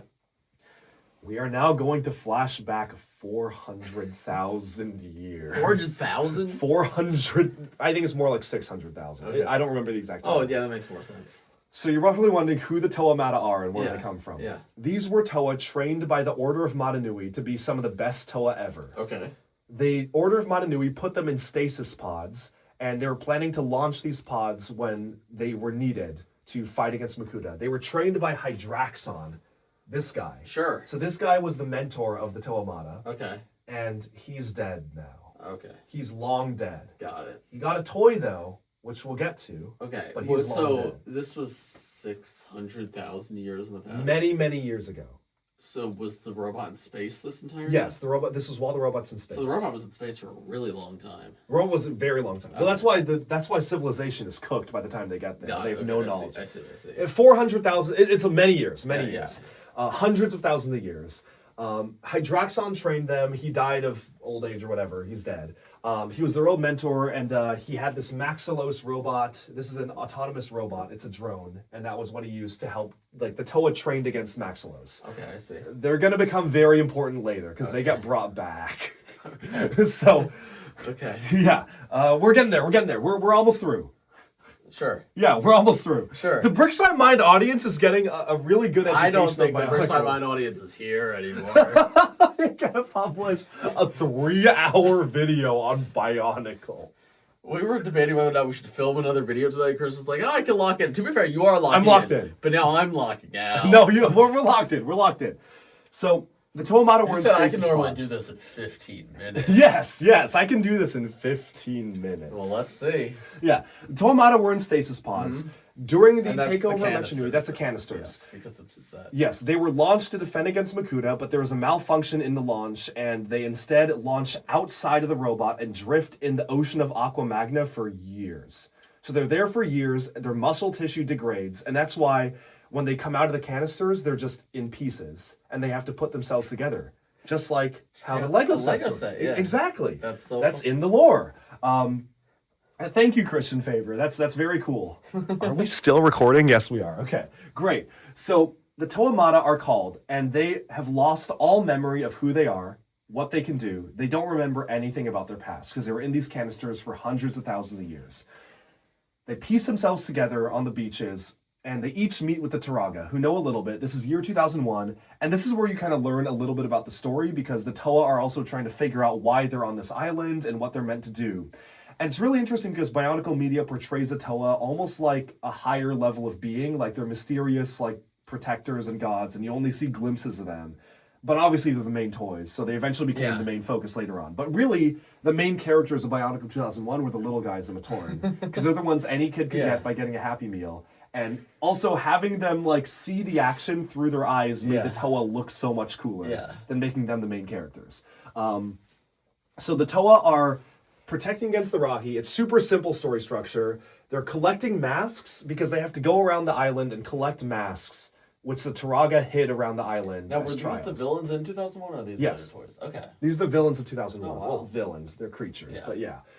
This is first year Bionicle. These ones are remote controlled. They're really cool. Wow. Yeah, and they punch. Anyway, the Toa descend down into the depths of Metronoui. There's a lot of like stuff that happens in this year. I think I mentioned to you like the Matoran are mining. They strike a metal substance, and that was the hint towards them like being over like a big face. Yeah. Anyway, they go down. They meet Makuda, and Makuda is just a little guy. He's like one of these guys. And he comes out and he says that like, I am the void, I'm nothing. How can you attack what you were sworn to protect? And he's very mysterious, but eventually the Toa attack Makuda and he kind of evaporates because he's just a spirit at this point. But he doesn't actually die. Like, they think he's defeated, but he's not. Mm-hmm. He just was there to mess with them. Okay. But they think they beat him, so they're like, great, we killed Makuda, he's dead. Yeah. They go up to the surface, and immediately afterwards, they surface up, and they realize that the villages are under attack by these mysterious creatures called the Borak. You may remember the Borak from earlier. Yes. The ball guys. The ball guys, yes. From 2002. They're made to clean. They're made to clean. They're Cleanse made it to all, clean. it must be Cleanse it all, cleansed. it must be cleansed. Yep. And 2002. 2002. So this is year 2. That's when I was born. Awesome. I was 2 years old. Oh, wow. Yeah. And so those, they don't know it yet, but the Borak are actually Matoran that are forcibly changed into Borak, right? Because they're all Matoran. They were Matoran. But they have no minds. They're controlled by the Quran in their heads. And so year 2 is they have to fight the Borak and defeat the queens of the Borak, the Barag. The dinosaur guys. The dinosaur guys. Got it. The Barag only know that their mission is to clean the surface of Metronoui. But obviously the surface of Metronoui is where all the Matoran live now. So they're destroying all their homes, they're wrecking the island, they're stripping it all down. And eventually they're trying to strip it down to reveal the faceplate of the thing. Because that's how the big robot worked. It would land on a planet, it would camouflage itself, it would gather data, and when it was done, the Borak would clean it, and then it would fly off. And that was how it works. So that's part of the process of how the functioning works. But in 2002, they're just like, they're these monsters that are destroying the island. Why do they want to do that? It's a mystery. And so eventually they defeat the Barag. All the Borak get non-functional. They also, this is the introduction, very important, the introduction of some of the main Matoran characters. Jaller is the captain of the guard. Okay. He is best friends with Takua. Okay. They are accompanied by the Chronicler's company. Takua is known as the Chronicler because he goes around and he journals about the heroics of the Toa. And it's like the Fellowship of the Ring, so it's the Chronicler's company. They're joined by Kongu over here, Matoro, Huki, and, well, there's a few other ones, but Nuparu is the important one, and Nuparu is over there. He's the one with the here. Yeah, Nuparu. Okay. He's the inventor. So Nuparu realizes that Borak, he's like, wow, the material that make up dead Boraks are very similar to like our bodies. And that was the first hint that they were connected. And he's like, well, I know our body structure inside and out. I can transform them into machines. So he takes the corpses of Borak, and this is the Boxor, and it's made out of dead Borak. Oh my. And that's why it has a Borak head on it. This is a mounted, see, it's the head of a Borak. So that's like the head of a Borak mounted on it, and that's a symbol that he's going to defeat the Borak. Okay. Anyway, so the Matoran are fighting, and a lot of the story is based around them, which is important because later they become the main heroes. Anyway, the Toa defeat them, and in that process, they are dipped into energized protodermis, which you may remember from 2009. Yes. In this process, they get evolved into what's known as Toa Nuva, which are just super powerful Toa. And that's the silver versions here. So that's like the next wave of Toa. Okay. And, so they're the Toa and the Nuva. marketing just meant the new ones. The new ones. The new ones. They made new ones. Yeah, energized protodermis. They all got very lucky. It didn't kill them. It just made them more awesome. Okay, that's sick. It's awesome. That's awesome. Yeah. They have silver armor now. So, finally, year 3, 2003, is the end of this trilogy. Makuda Pterodax makes himself known. It's the first time we get a set based off of him. And he sends his sons, the Rakshi, after them. He calls them his sons. He rips out part of his essence, and they're these little slugs. They're the Krata. And he builds these mech suits for the Krata, and they're the Rakshis. The Rakshi are these, like, where are they? Oh, they're all the way in the back. They're you know what? They're the ones with these heads. You've seen them before. Yeah, the big ones with these heads. Their first Bionicle sets with the knees, so they were awesome. Okay, I see. And the Rakshi are these like serpent-like creatures. They're actually they're closest to the serpentine because they. I think I might need to buy one. I think you might need to buy one. They open the faceplate and there's like a serpent slug inside that like screeches. That's sick. And the Rakshi go after the Toa, and Makuda sends them. Oh, we skipped the Borak call. The Borak call do not matter. We skipped the Mask of Time. It doesn't matter. It doesn't matter. It doesn't matter. It doesn't matter at this point. We're full speed ahead. We're an hour in. We're full speed ahead. There's another resurgence. The Borak was LEGO's best-selling product in 2002. Yeah. So they made the Borak 2, the Borak Call. They're just the same sets, but silver. The sets failed because they just released the same products again. That was the first half of 2003. They take away the Toa Nuva's elemental powers because that's the thing they've been doing in LEGO themes since the beginning. And they don't have powers anymore, and they have to fight the Borak Kal, and they defeat him. That's it. And they use the Mask of Time. Vakama makes the Mask of Time as a Toa. That's how he stopped Pterodax the first time, because that was what they used the Great Discs for, to make the Mask of Time. Right. Oh, we forgot about Time Trap, the best Bionicle book. Well, actually, the best Bionicle book, Time Trap. Oh, jeez. Oh, no. Has the Mask of Light movie happened yet? We're in it. Okay. But I forgot about Time Trap. Okay. Sorry. Is it relevant? Anyway, but before like this and this happened, Vakama had the Mask of Time. The Dark Hunters sent Sentrak after it, and they had a big fight. And the Shadowed One gets aged really, really rapidly by Vakama, so he has a grudge against the Toa because of that. Okay. Because Vakama uses the Mask of Time to age him, and now he's really old. Did we skip the Paraka? No, we're not there yet. Okay, we're not there yet. Okay. So, no, we won't skip the Paraka. Don't worry. They're just very important. Yeah. We're in the Mask of Light movie. Now we are, which is really weird because the first Bionicle movie takes place like many years into the story. Yeah. But Takua and Jaller are the main characters of Mask of Light. Makuda sends the Rakshi after them. They are then given the Mask of Light because the Rahaga gave the Toa Metru the Mask of Light. Just quite, because I've seen clips from Mask of Light without much context. Oh, yeah.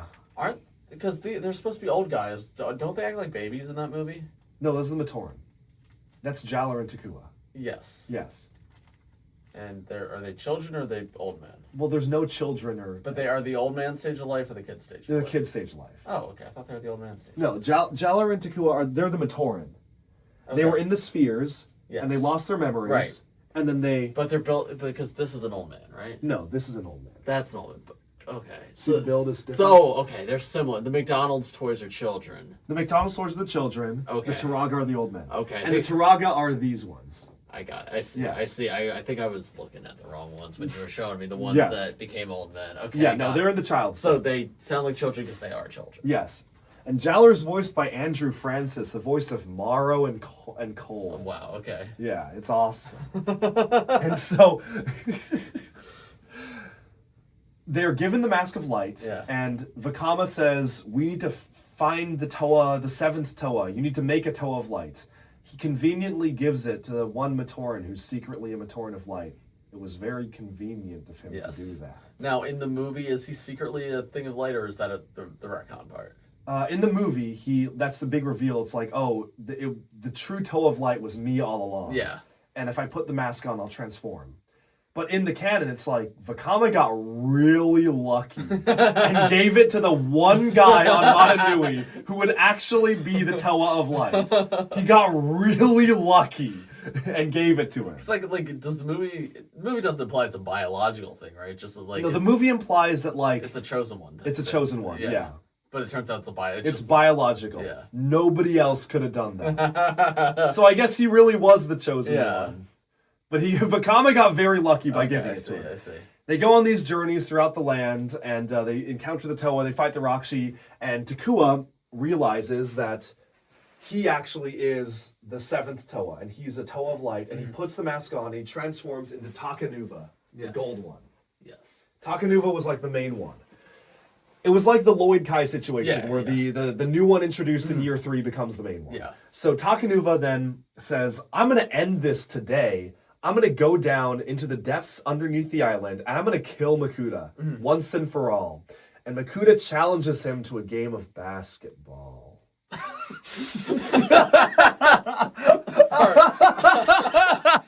I'm sorry, what? I'm sorry, what? So,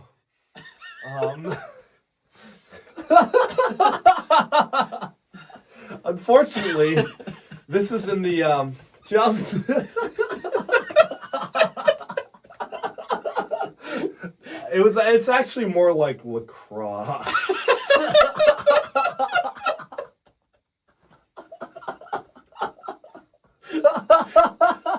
So it is 3 a.m.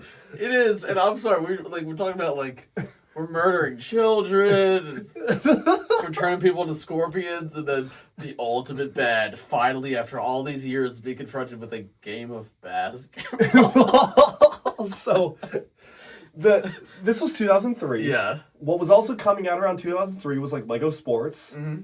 Lego loved extreme sports. That was really big. You don't understand. This was really big This for is Lego. the Mask Light movie? Yes. Still okay. Because if you notice, they all have these sticks, and those are Coley sticks, but it's just lacrosse. So the Matoran played sports, and they play lacrosse against each other. And the Makuda says, "You're just a little." I mean, the thematic reason behind that in the story is that he was like, "You think you're a big Toa. You're so not a challenge to me. I'm going to like play a children's game to beat you. That's how little of a threat you are to me." Like that was a taunt. Uh-huh. But they did in the movie because some like exec at Lego was like, "Wouldn't it be awesome if they played basketball?" So they have the final fight, and Makuda loses. So do they fight after the basketball, or do they only play basketball? No, they only play basketball.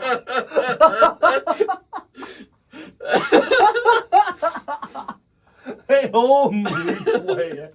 Well, because it's a ball they shoot around, they have their sticks, and then Takanuva just like swings the ball into Makuda's chest, and it yeets him backwards. He just gets blasted backwards. That's awesome. Eventually, Bionicle's awesome. It is awesome. And then the only like fight they have is Takanuva like leaps on Makuda, and he's like, "I'm gonna rip your mask off." And so he grabs the mask. He starts trying to rip it off of his face. And you get kind of weakened when your mask is removed.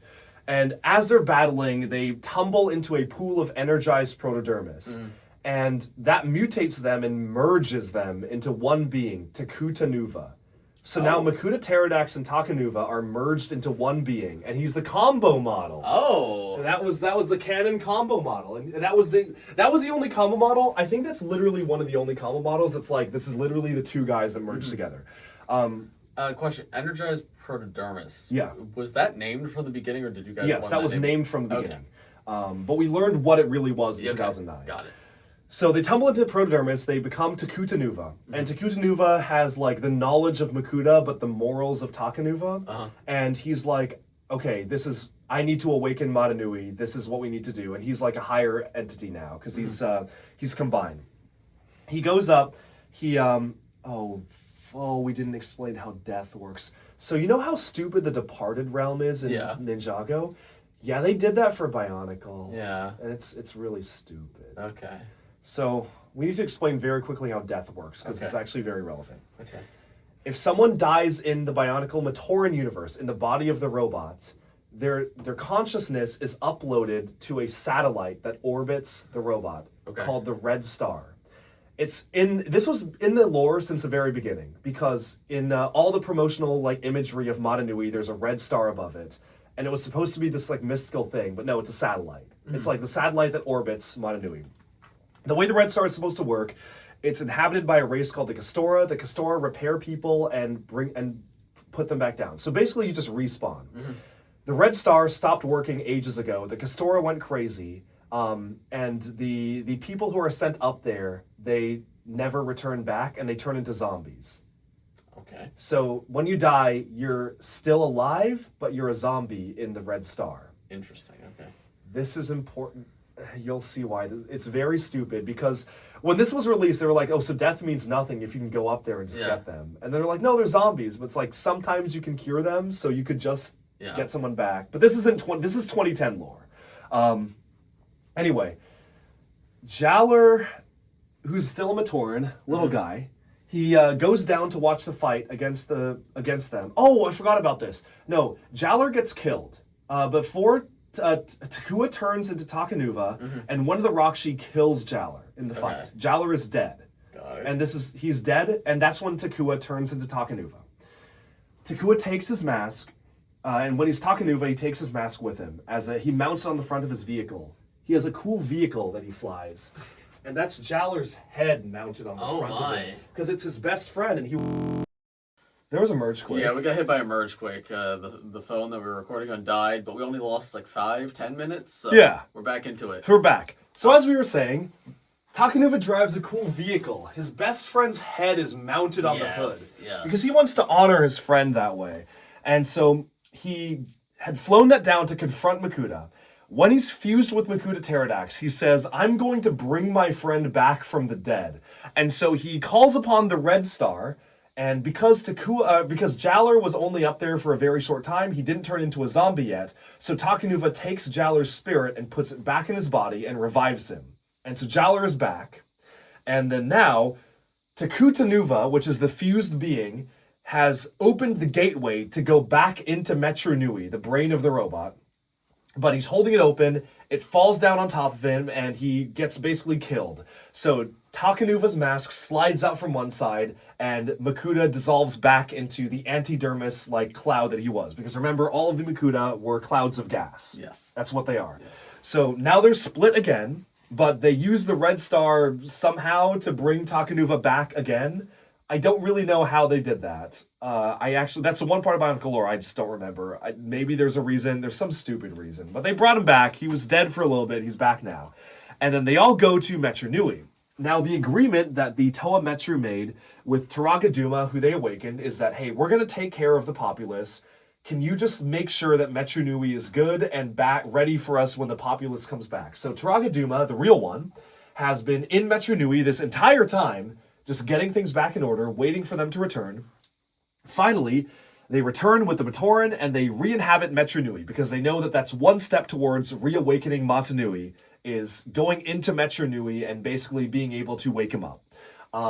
However, during this time, they realize that the Metronoui spirit is not just sleeping because he was asleep when Pterodax overthrew him, he's actually dying. And that's because the robot has been sitting in Aqua Magna, this ocean, for a long time. He's deteriorated over time, and if they don't act now, he's going to die. Now, historically, the way to save the spirit of Metronoui from dying is to put the Mask of Life, the Kanohi Ignika, you put it on, and it burns up the energies in your body. You sacrifice yourself, and you kickstart the heart to bring him back to life. Years ago, the combiner model Toa Jovan did it. He put the mask on. He was the Toa of magnetism. And he put the mask on, because it's not just fire, there's like 20 different elements. So he's magnetism. Sick. He puts it on, and he dies, or I think his teammate puts it on and dies. It wasn't him, it was his teammate, because he becomes a Turaga, and then he dies later on when like someone breaks the island off. But his teammate puts it on and dies, and now Turaga Jovan now knows that, and he spreads the tale that this is how you save Metronoui. It's by putting the mask on. So everybody knows that you need to put the mask on to be able to survive. You may remember years ago the Baraki. You remember the Baraki, the League of Six Kingdoms, the warlords who tried to overthrow Metronoui but were stopped. Did I explain they tried to overthrow Metronoui? I think I forgot to explain that. Maybe. Yeah. So flashing back to hundreds of thousands of years ago. Remember the League of Six Kingdoms? They were ruling the kingdoms. during this time, they decided to overthrow Metronoui and take over for themselves. They were stopped by the Makuda, who were still the good guys at this point. Because a member of their group, Takadox, the blue one, betrayed the rest of them. He went to Makuda Pterodax and said, hey, all the other warlords in the League of Six Kingdoms, we're going to overthrow Metronoui. I'm going to tell you now so you can stop them, but spare me for when the punishment comes. And so Makuda Pterodax arrives to stop them, and he fully intended to spare Pterodax. He actually was a man of his word. He was like, he betrayed them, I'm going to spare them. But then the Order of Metronoui arrives on the scene. They have a teleporting member called Botar. He's a big combiner model. He has big gold teeth. And Botar is, the best way to describe him is that the writer wanted to get characters from point A to point B very quickly in the story. But as the story got more complicated, he figured it was very hard to do that because he actually factored travel time into all of his stories. So he said, well, Botar, he has just the power to teleport, and he can take you with him.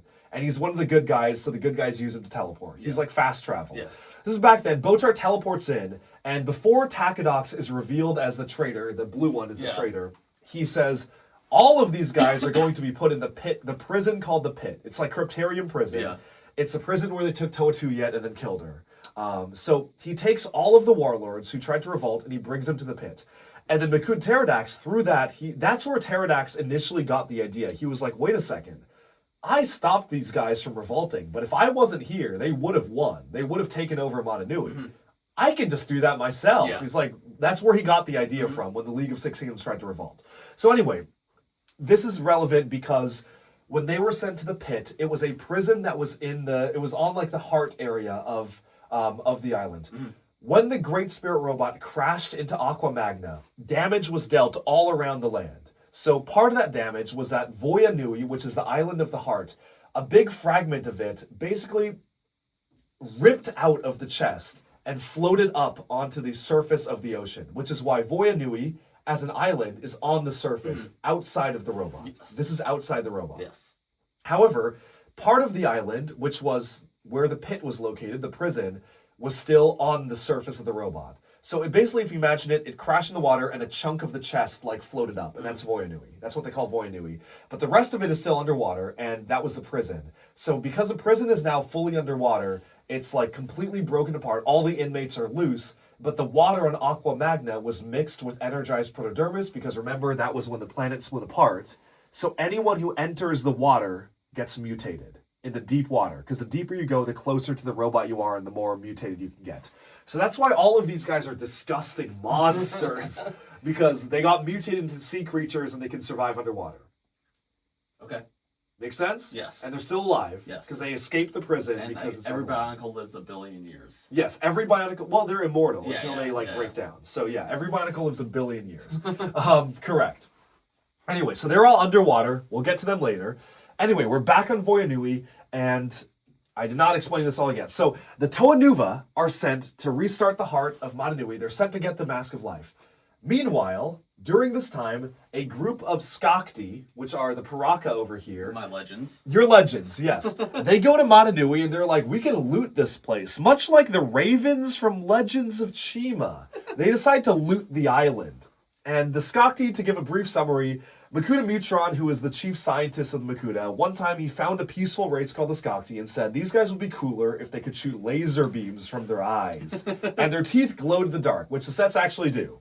So I think it's very funny they canonized the reason the sets glow in the dark. yes, their teeth glow because he was like, they'd be cooler if they did that. So he does that, but he unleashes a virus on the people that does this, but during this, because he did that, the Skakti became super violent, and they started killing each other, and they started fighting each other, and he said, well, that's no good. I'm going to make it such that you can only use elemental powers if you team up and work together, so at least some of you have to cooperate, so you won't kill all of each other off. And so now the Skakti, they live on Zakaz, which is another island in Metronoui, and they're like a group of vicious people that have their own culture there. And so anyway, the Skakti, 6 Skakti, the Paraka here, Hakan, Vezok, Zaktan, Thok, Avak, and Radak, they joined the Dark Hunters, the mercenary organization, and they were even too violent for the mercenaries, who were a pretty covert, secret group, And the Skakti were very like loud and obnoxious, and they were just like gang members. So they leave or get kicked out. It was kind of a mutual thing. And they go to Metronoui to find riches. But then Makuda Pterodax, who is in spirit form, influences the leader of the Paraka, Zaktan, the green one. The green one. The green one. He is the leader. Yeah. He influences him to basically go to Voyanui and find the Mask of Life. And the Paraka don't really understand why they're doing that, but they know they have to. So they're like, yeah, we're going to do this. It's going to be awesome. And the Mask of Life will give us ultimate power. And Makuda's plan is to basically, like, as soon as they do his dirty work for him and get the Mask of Life, then he's going to take control of them and take the mask for himself. One thing I forgot to mention, they go to Makuda's lair, because they're in Makuda's lair in Metronoui. Yeah. Makuda has a weird artifact called the Spear of Fusion. Okay. This is the Spear of Fusion. It can split somebody into two beings, or it can combine two beings into one. I see. During this, they're messing around with the spear. Vezok, who was once the very smart and, like, he was super smart, calculated, and cunning, they hit him with the Spear of Fusion, and he splits into the dumb half and the very smart half. And so this is Vezon, and he is half of Vezok. So they hit him with the spear, and Vezon is like, I don't want to be here. You guys are stupid. And he leaves. And now Vezok is just a dumb brute. That's why he's the beast. And he's dumber than the rest because they split him. Because he used to be the smart one. Because he used to be the smart one. They split him, and all of his intelligence went to the Vezon. That's so funny. And so, but then it also drove Vezon mad. Yeah. So Vezon is insane. Vezon also becomes the Deadpool of the Bionicle universe, because he breaks the fourth wall a little bit, and he's sort of aware he's in the story, and he also can go through the multiverse, which we'll get to later. Sure, okay. But he's, like, this is basically Deadpool. Okay. They have Bionicle Suicide Squad, and he's on it, and we're gonna get there. We're getting there. So anyway, the so the Paraka beat the Toanuva to the island, and they travel there using the Toamata's original canisters. So they arrive on Voyanui, and they're like, hey, we're just freaky-looking Toa. Ignore our laser eyes. We promise we're Toa. And the Matoran are like, okay, guys, sure, thanks. And so during this time, the Paraka team up. They use their elemental powers. They convince the Matoran they're good. And eventually, they decide to say, okay, we're going to drop the charade, and we're going to use the Zammer spheres, which are filled with antidermis, which is Makuda's essence, to enslave and mind control the Matorans. This is actually really fun because the way Bionicle release sets, they would do villain sets one wave and hero sets another wave. So an entire half of the year would just be about what the villains are doing and nothing about the heroes. That's really cool. So half the year was always dedicated to making all the villains very interesting, like, separate characters. So that was what, like, half of the story was just, this is the Paraka. They're now the main characters we follow. And they're going to go to this island and trick all the Matoran into thinking they're good, and then they're going to enslave them. And that's half of the year. And that's while the Toanuva are getting there. Yes. And that's also why they fight the Toanuva, because they're like, oh, they have to fight the old hero sets from 3 years ago, because that's the only ones that are active. So the Toanuva eventually arrive on the island, only to find that the Paraka have enslaved all the Matoran. They've mind-controlled them with Makuda's essence, and they decide to fight them. They utterly lose. They get defeated. They get chained up, not killed for some reason. They get chained up as trophies, and the Paraka resume trying to mine and look for the Mask of Life, because they know it's on Voyanui, but they don't know where it is. Because when the chest plate went up, the Mask of Life went with it. So that's there. At the same time, Jaller, who's the little guy, and his group of the Chroniclers Company, or it's not exactly the Chroniclers Company, because, like, some of them are different, but some of them are the same. So it's Jaller, Holly, Kongu, Matoro, Huki, and the engineer Nuparu. And so those six, he's like, Takanuva, my friend, come with me. You're the Toa of Light. You're mega powerful. Metronoui is fine. Let's go figure out what happened to the Toanuva, because clearly something bad happened to them, and, like, we need to go find out.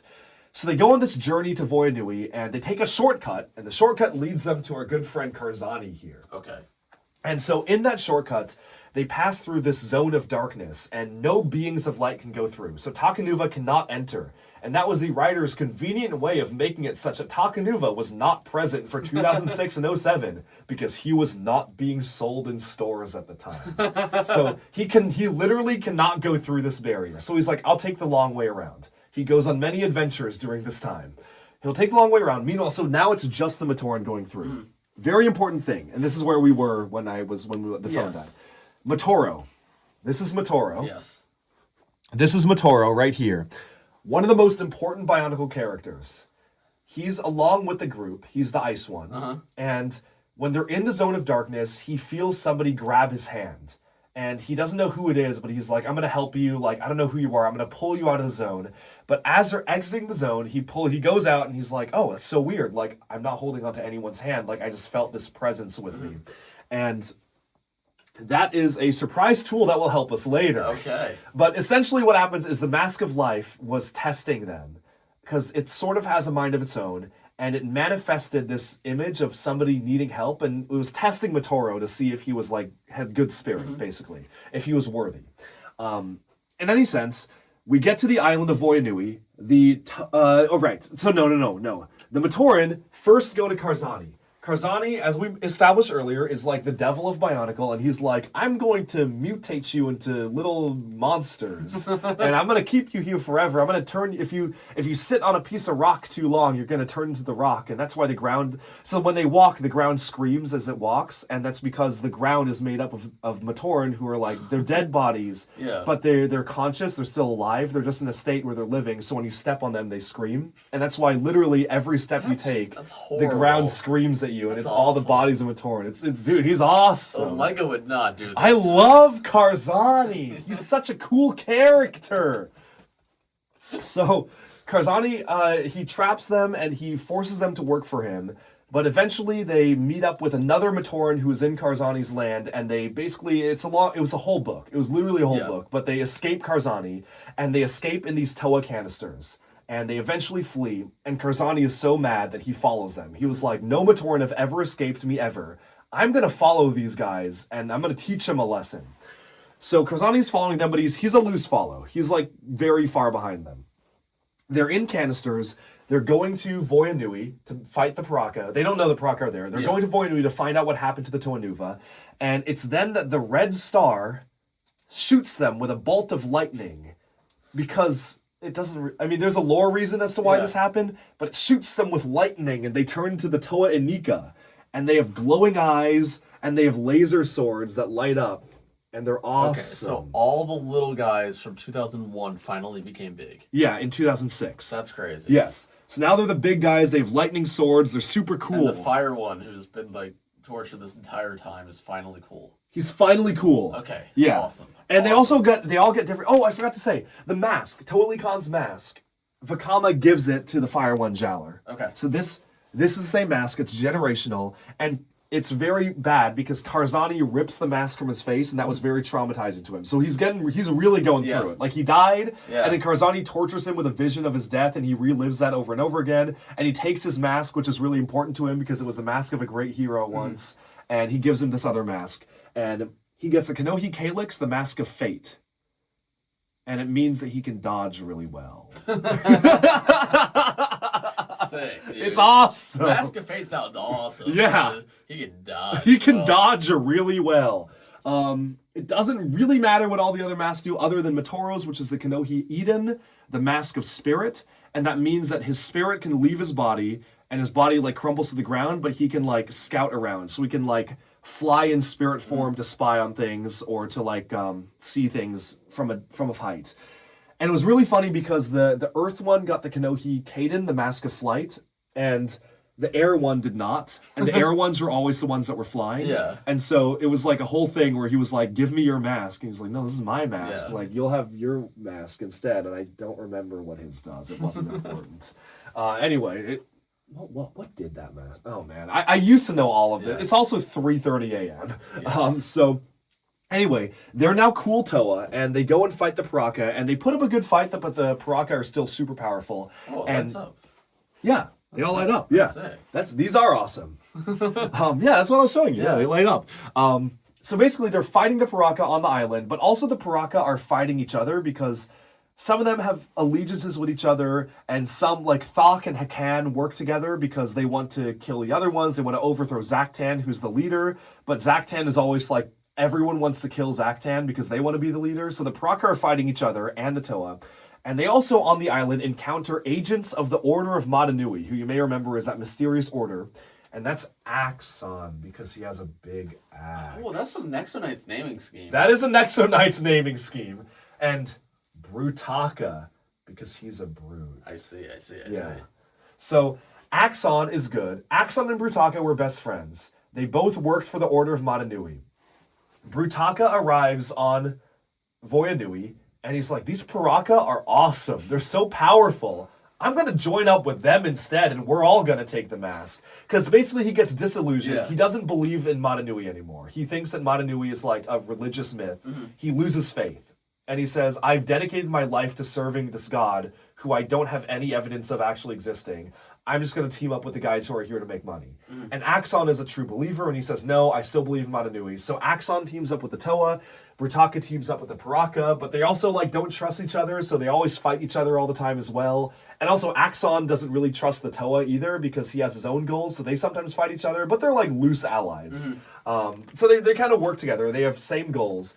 And meanwhile, remember Vezon? Vezon beat all of them there and found the Mask of Life by himself. Okay. Because he's awesome. Sure. Because he's awesome. Okay. So, however, he touches the Mask of Life, and the Mask of Life reacts very negatively to that. It has the power to mutate or transform you or change you if you touch it. So the Mask of Life fuses itself to the back of his head. That's why that's there. Oh, okay. And it's fused to the back of his skull. Okay. And it also makes him take one of the little spiders. You see this little spider from 2001? Yeah. It turns it into a big monster. And it also fuses his feet to the big monster. Okay, so it's not like a cool surfboard. He's part of. That's part of him. Well, it's part of him. He just can't step away from Yeah. it. They're two Griffin. It's Vezon and Fenrak. Fenrak's got the teeth, but Vezon's got the mask. And that's what the commercial said. So Vezon and Fenrak, and the mask turns him into its guardian. So it basically says, you found me, but now you're cursed to protect me. And that's why it's fused to his head.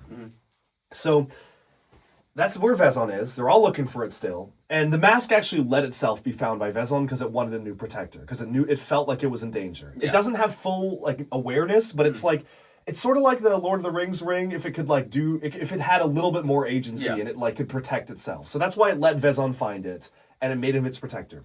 Anyway, during all of this, they free the Toa Nuva, but the Toa Nuva are super weakened and they're like, you got this, guys. We're going to go back home and recover.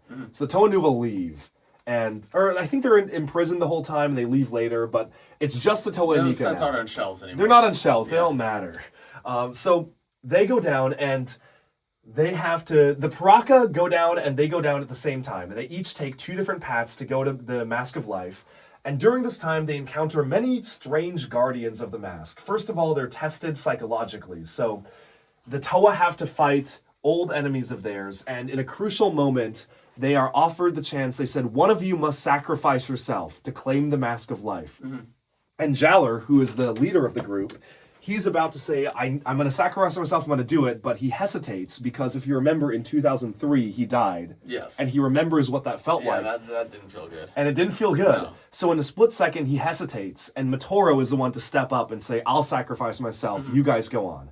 And so that was a test by the mask, and it doesn't kill him, but it knows that it was Matoro who offered to do that. Yes. So it's been like, so it really likes Matoro now. The mask is like, this is an awesome guy.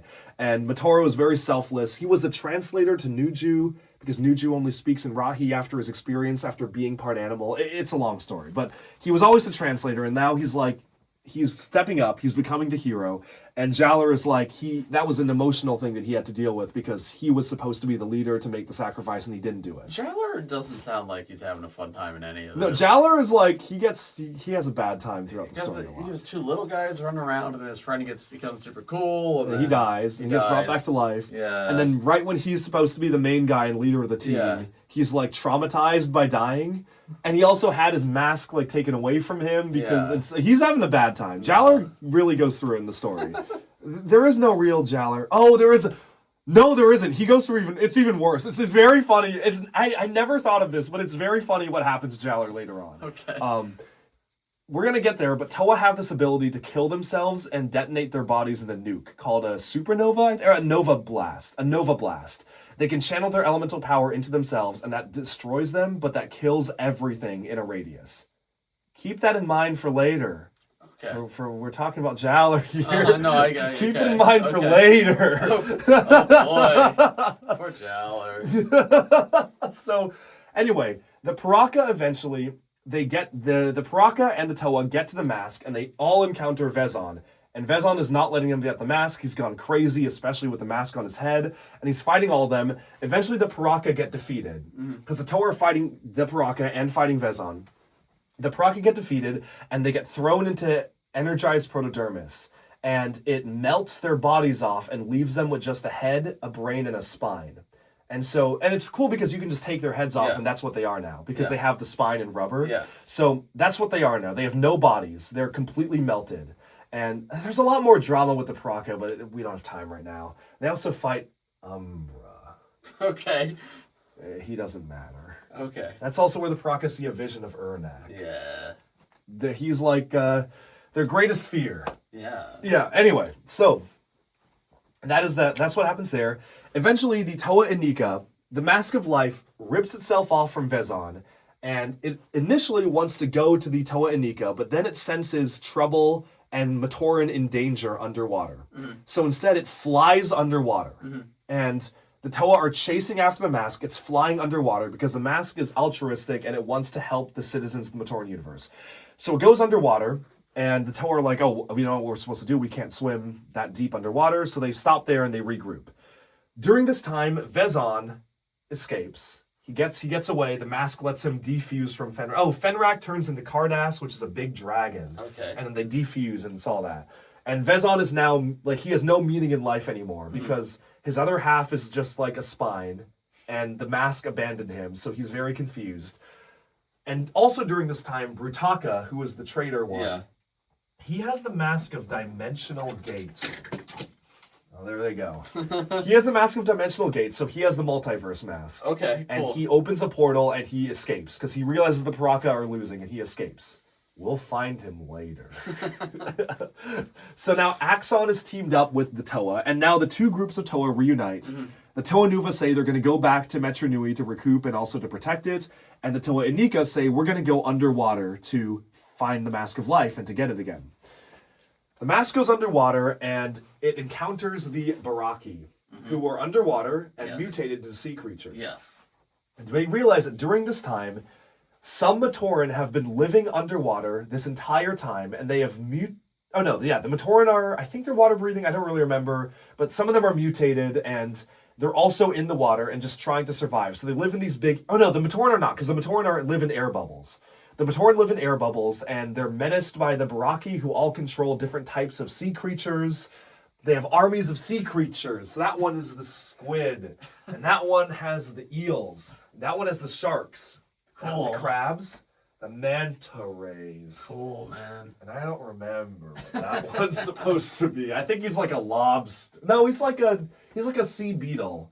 They had a Bionicle name for what he is. Cool. But yeah, so it's Kalma, Takidox, Elek, Prydak, Karapar, and Mantax. Cool. The Baraki initially were all allied. They were the League of Six Kingdoms, but during this time, they find a document that reveals that one of them, they find like a stone tablet that reveals that one of them sold them out to Makuda Pterodax, and that's why their overthrow effort failed. But they don't know who was actually the one to betray them. They all suspect Mantax, the black one. Okay. It was not Mantax. Yes. It was Takidox, the blue one. Yes. But they all suspect him. And why are the blue ones always the traitors? This one. The red one was a traitor this time, and the white one was a traitor this time. I guess so. Yeah, I guess it did happen twice. Yeah. But he was a traitor to the bad guys. That's true. So does that actually make him a good guy? Yes.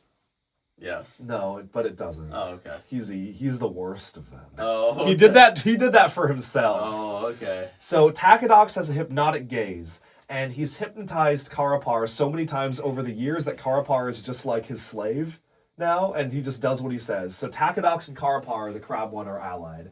Mantax sticks to himself because they all think he betrayed them, so he kind of does his own thing. And then Elek, Kalma have an uneasy alliance with the rest of them. And then Prydak is like, the white one is the de facto leader, but they're all kind of doing their own thing. Okay. So they all have their own dynamic with each other. It's a different villain group this time. Meanwhile, the Paraka, who are the sea snakes, also go down underwater, but they're Okay. just slugs. And Karzani, who was chasing them, also goes underwater, and he mutates into a disgusting monster.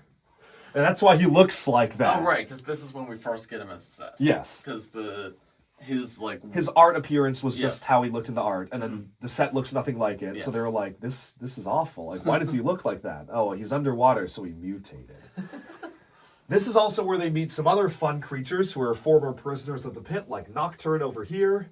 He stomped on his island a little too hard one day and it broke in half, and that's why he's in the prison. That is the canonical explanation for why he's in prison. Awesome. He's very dumb. And he's a Wow. big dumb guy. Wow, awesome. Yeah. During this time, they also meet Toa Lesovic. Lesovic used to be a member of a team of Toa who was protecting some of the Matoran. However, all of his team members were brutally murdered, and he fled like the coward he is. Wow. So he lives with the guilt of abandoning his team, who were murdered by these creatures called the Zyglak. This thing.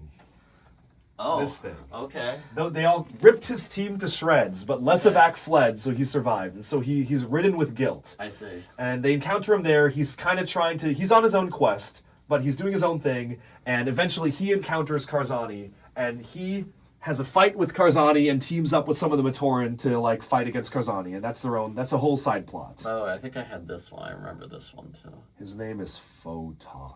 Okay. We're getting to him. Oh, okay. We're not there yet. Okay. We're not there yet. Okay. So, as the Toa go underwater, they realize they can't breathe underwater.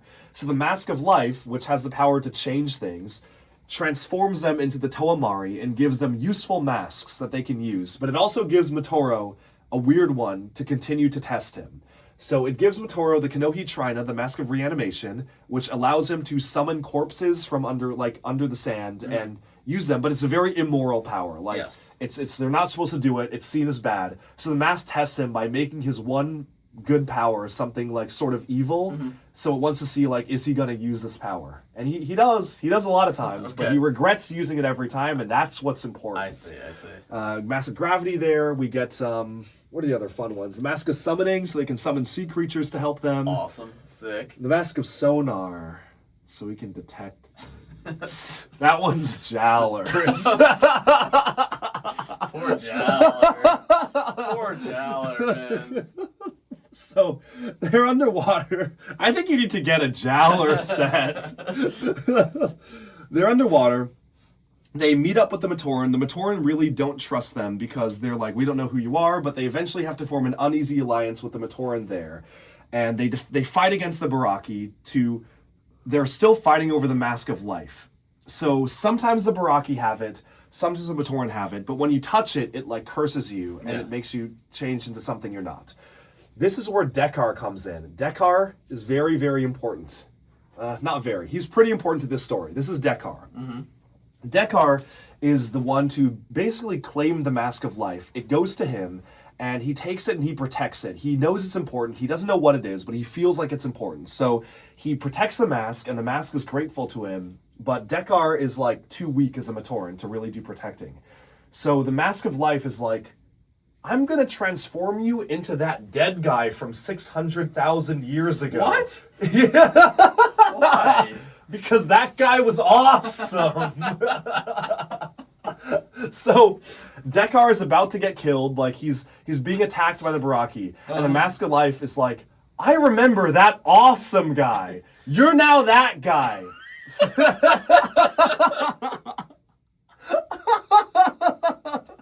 So Dekar, who has his own story arc and character and everything, gets transformed into what I guess the community calls him Dekar-Hydraxon, because they're like sort of a merged being.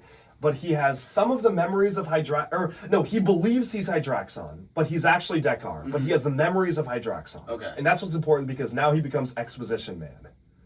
Because he knows all the old lore. Got it, okay. Yeah. So this is Dekar now. And eventually he eventually goes on a journey and realizes he was once a Matoran and he had his whole other life and friends, and it doesn't matter, but it was a cool subplot.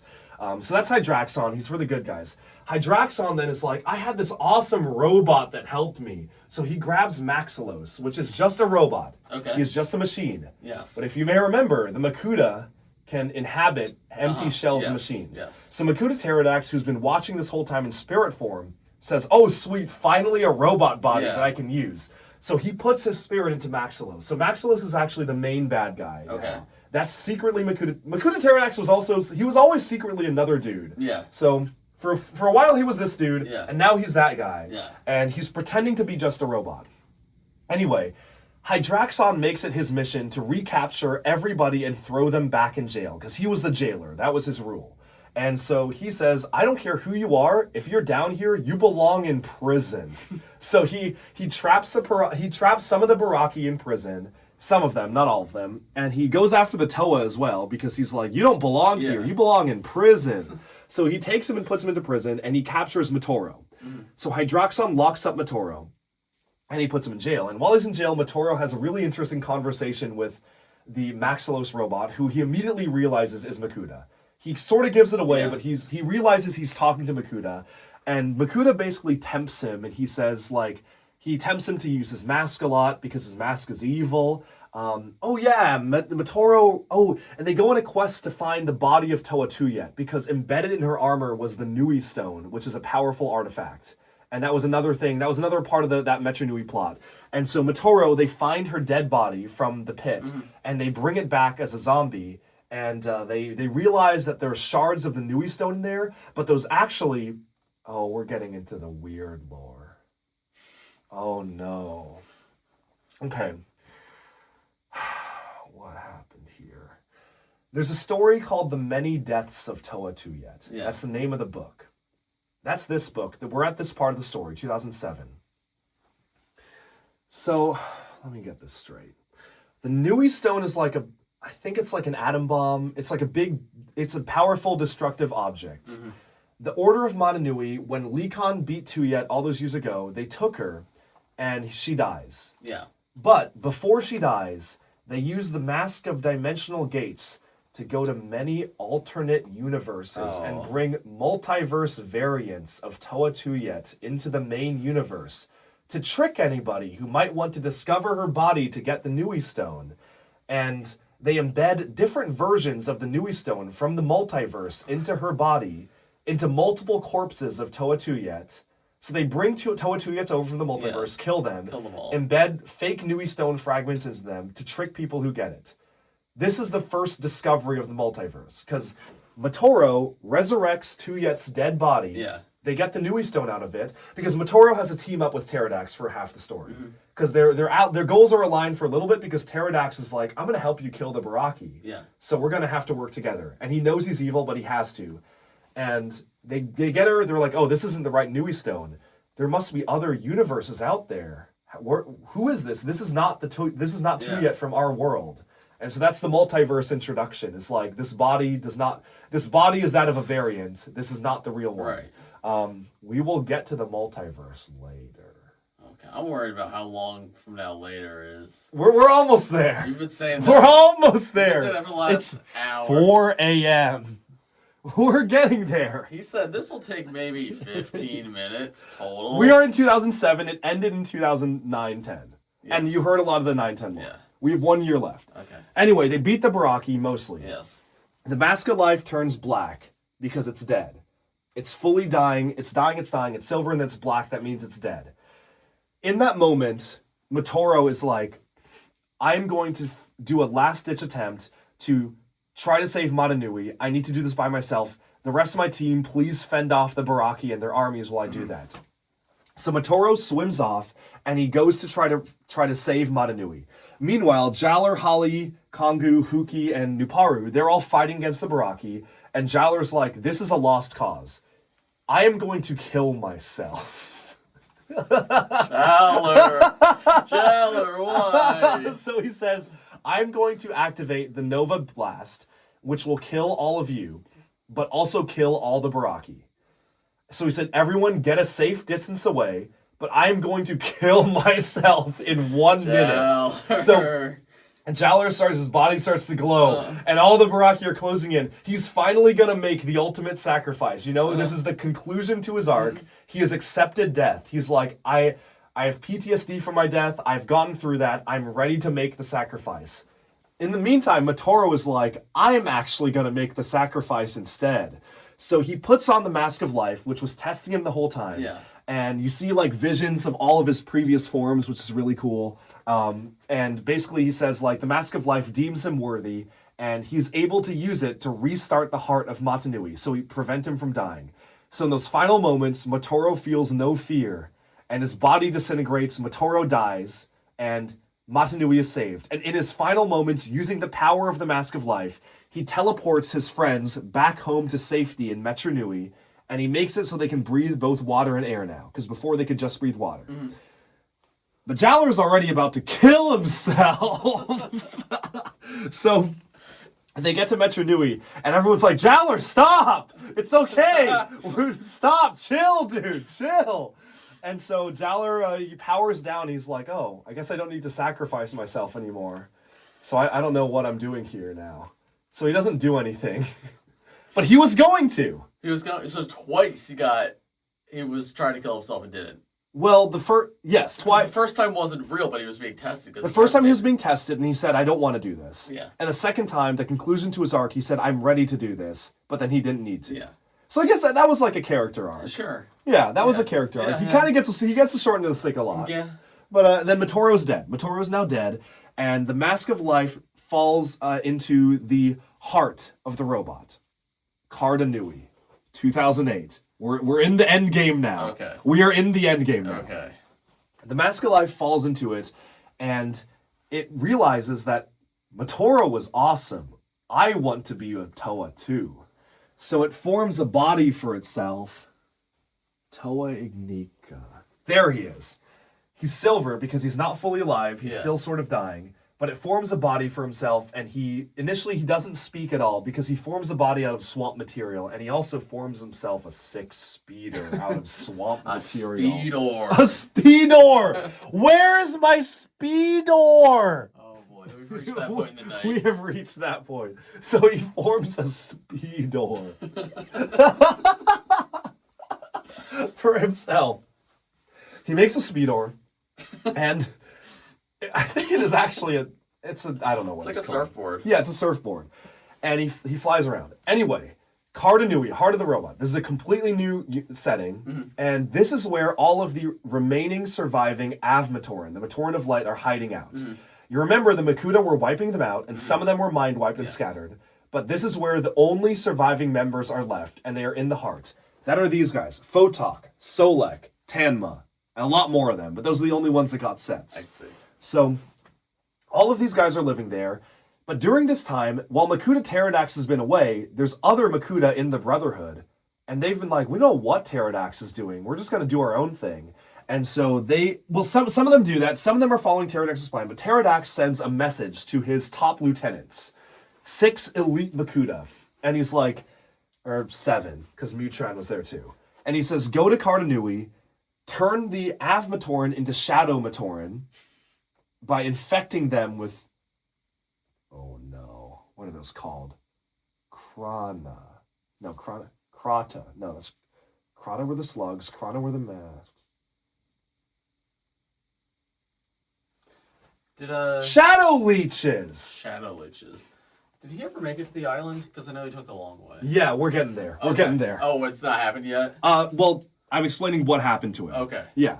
He did not make it to there because of a reason. Okay, I see. The 2007 story ends with the island of Voyanui slamming back into place on the robot's chest. They don't know it's a robot yet, but they know that they have to do this mysterious mission to, as part of fixing Metronoui, they need to make Voyanui go back to its original resting place. So it goes back into the chest. They do that. It's complicated. It's a whole thing. There's a cord. They have to break the cord. It doesn't matter right now. Voyanui, so the chest plate is back. That's what matters. But during that time, the water was pouring into the heart, and that's why it's a swamp, because the water is pouring in, and it's so big that over all the years, it only just filled up the bottom, which is a swamp, and then the rest are like the caves and stalactites. So they're in a big cave with stalactites, and this is really where they're starting to do the reveal, because now we know they're in a big cave. Yeah. The Makuda get there first, and they use their Tridax pods to infect some of the Matoran of Light to turn them into Shadow Matoran, because Makuda wants an army. Pterodax wants an army. So we have some Shadow Matoran here. Some of them really like being Shadow Matoran, and some of them really don't, but they all now work for the Makuda. Mm-hmm. During all of this time, as you're wondering, what was Takanuva doing? Yes. Takanuva makes it. He goes back to Metronoui because he's like, how on earth do I get to Voyanui now? And as he's on his way back to talk to the Turaga to figure out a path, he is intercepted by someone on that shelf over there in the fan-created models section. Okay. I think it was that one. Krakua. I think it was. Anyway, so Takanuva gets intercepted. There's an attack. One of the Makuda, this is so convoluted. Oh my god. I don't even know how to explain what happens to him. This is so convoluted. Oh my, we're not even at the Suicide Squad yet. Okay, we'll speed run this one. Okay. Takanuva gets attacked by one of the Makuda who was there, one of the Makuda's agents, I don't remember. They attack him with a Shadow Leech, and it drains half of his light. So now he's a Toa of light and shadow. That's why when he comes back, he has gunmetal gray armor. I see. Because he's like part evil. Okay. Part of his light is drained. During this time, though, he gets one of the Order of Metronoui agents intercepts him and sends him on a quest regarding the Tuyet body stuff into the multiverse. None of this, I mean, it matters a lot, but it also doesn't really matter, like, why they were doing that. So I'm just going to say he had to do it. So they give him an Olmec, the Mask of Dimensional Gates, and they say, it's time for you to enter the multiverse of madness and do stuff there. And basically they say, oh, well, the whole reason was like, if you use the Olmec, it's dangerous. You don't really know where you're going to end up, but you'll get to the island you need to be at faster because you can teleport with it. Why did they not have Botar bring him? I don't remember. There was some... Was Botar dead at this point? At one point, Botar gets killed. It might have been after that. Maybe that's why. I don't remember. Anyway, Takanuva, there's a whole year where he is in the multiverse. So he goes to an empire. He goes to a world in which Toa Tuyet won, and she is the emperor. She's the empress of all of the universe, and all of the original Toamata are evil because their memories were gone, and they are summoned, and she tells them they're her lieutenants now. Most of them are evil. Pohatu is still good.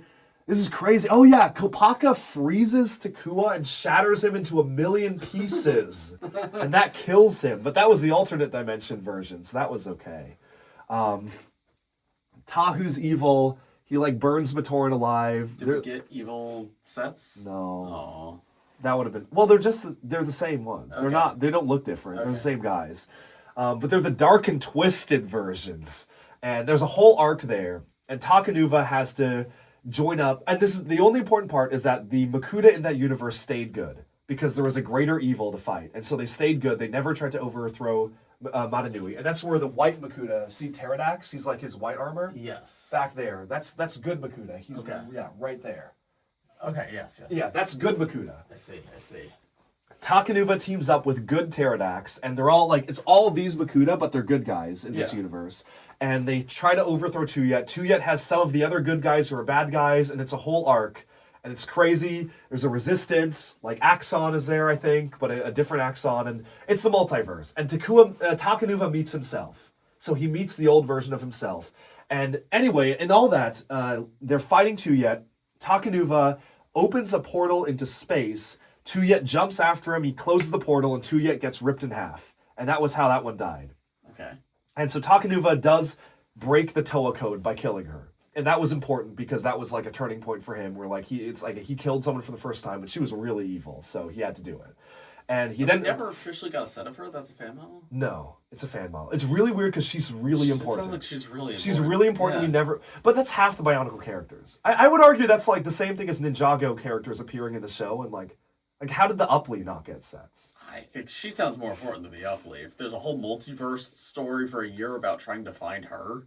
That's, I guess. But a lot of it were her corpses. But I guess they do find her eventually. And it is really weird how we didn't get a set of that. Yeah, I don't know what was going. There was a lot of funky things going. Like this character was supposed to be Toa Duma, but then they were like, no, he's Toa Norik instead. Yeah. But they were supposed to be the same character, so they changed things around a lot. I wouldn't be surprised if some other set we got was supposed to be Tuyet and they like changed it. But anyway, Tuyet is now dead. She's gone. The threat is ended. That was like a minor villain. I mean, she was one of the side villains. She's dead.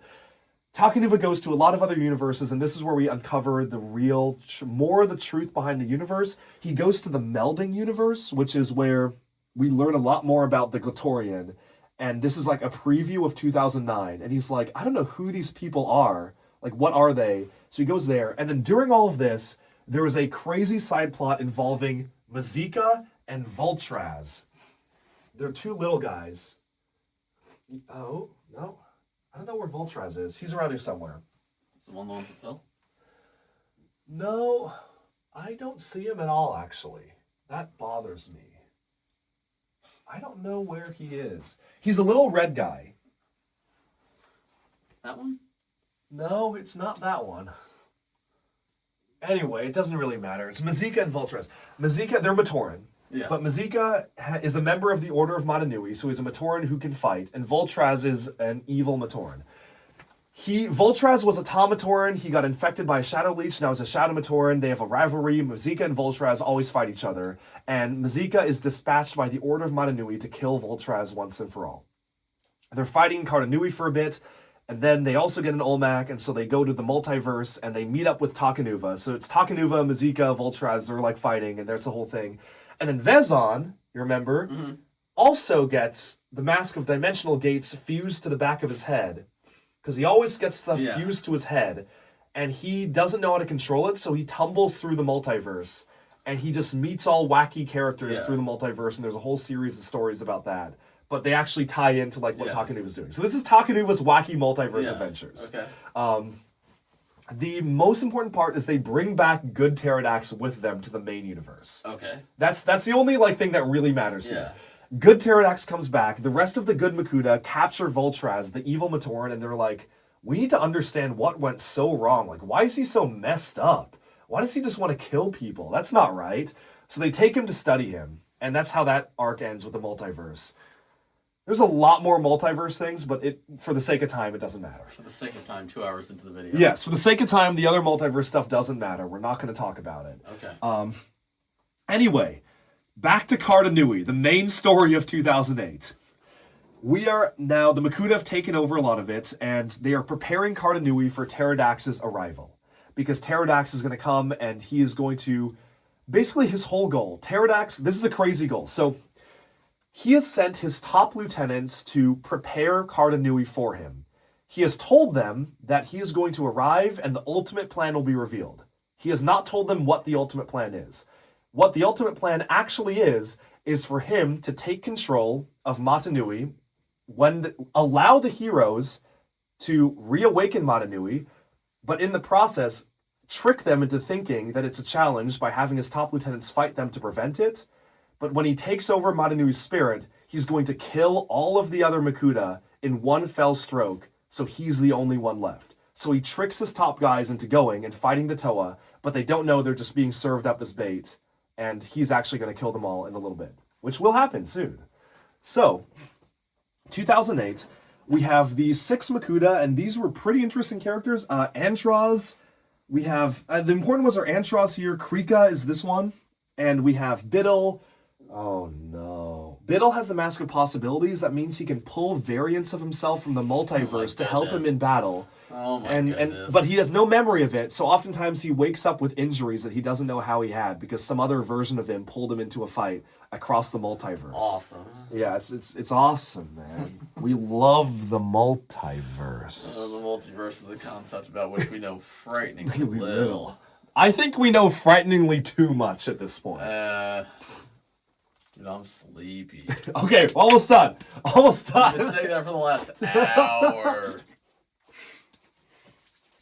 So, the Toa Nuva, you remember the Toa Nuva? Mm-hmm.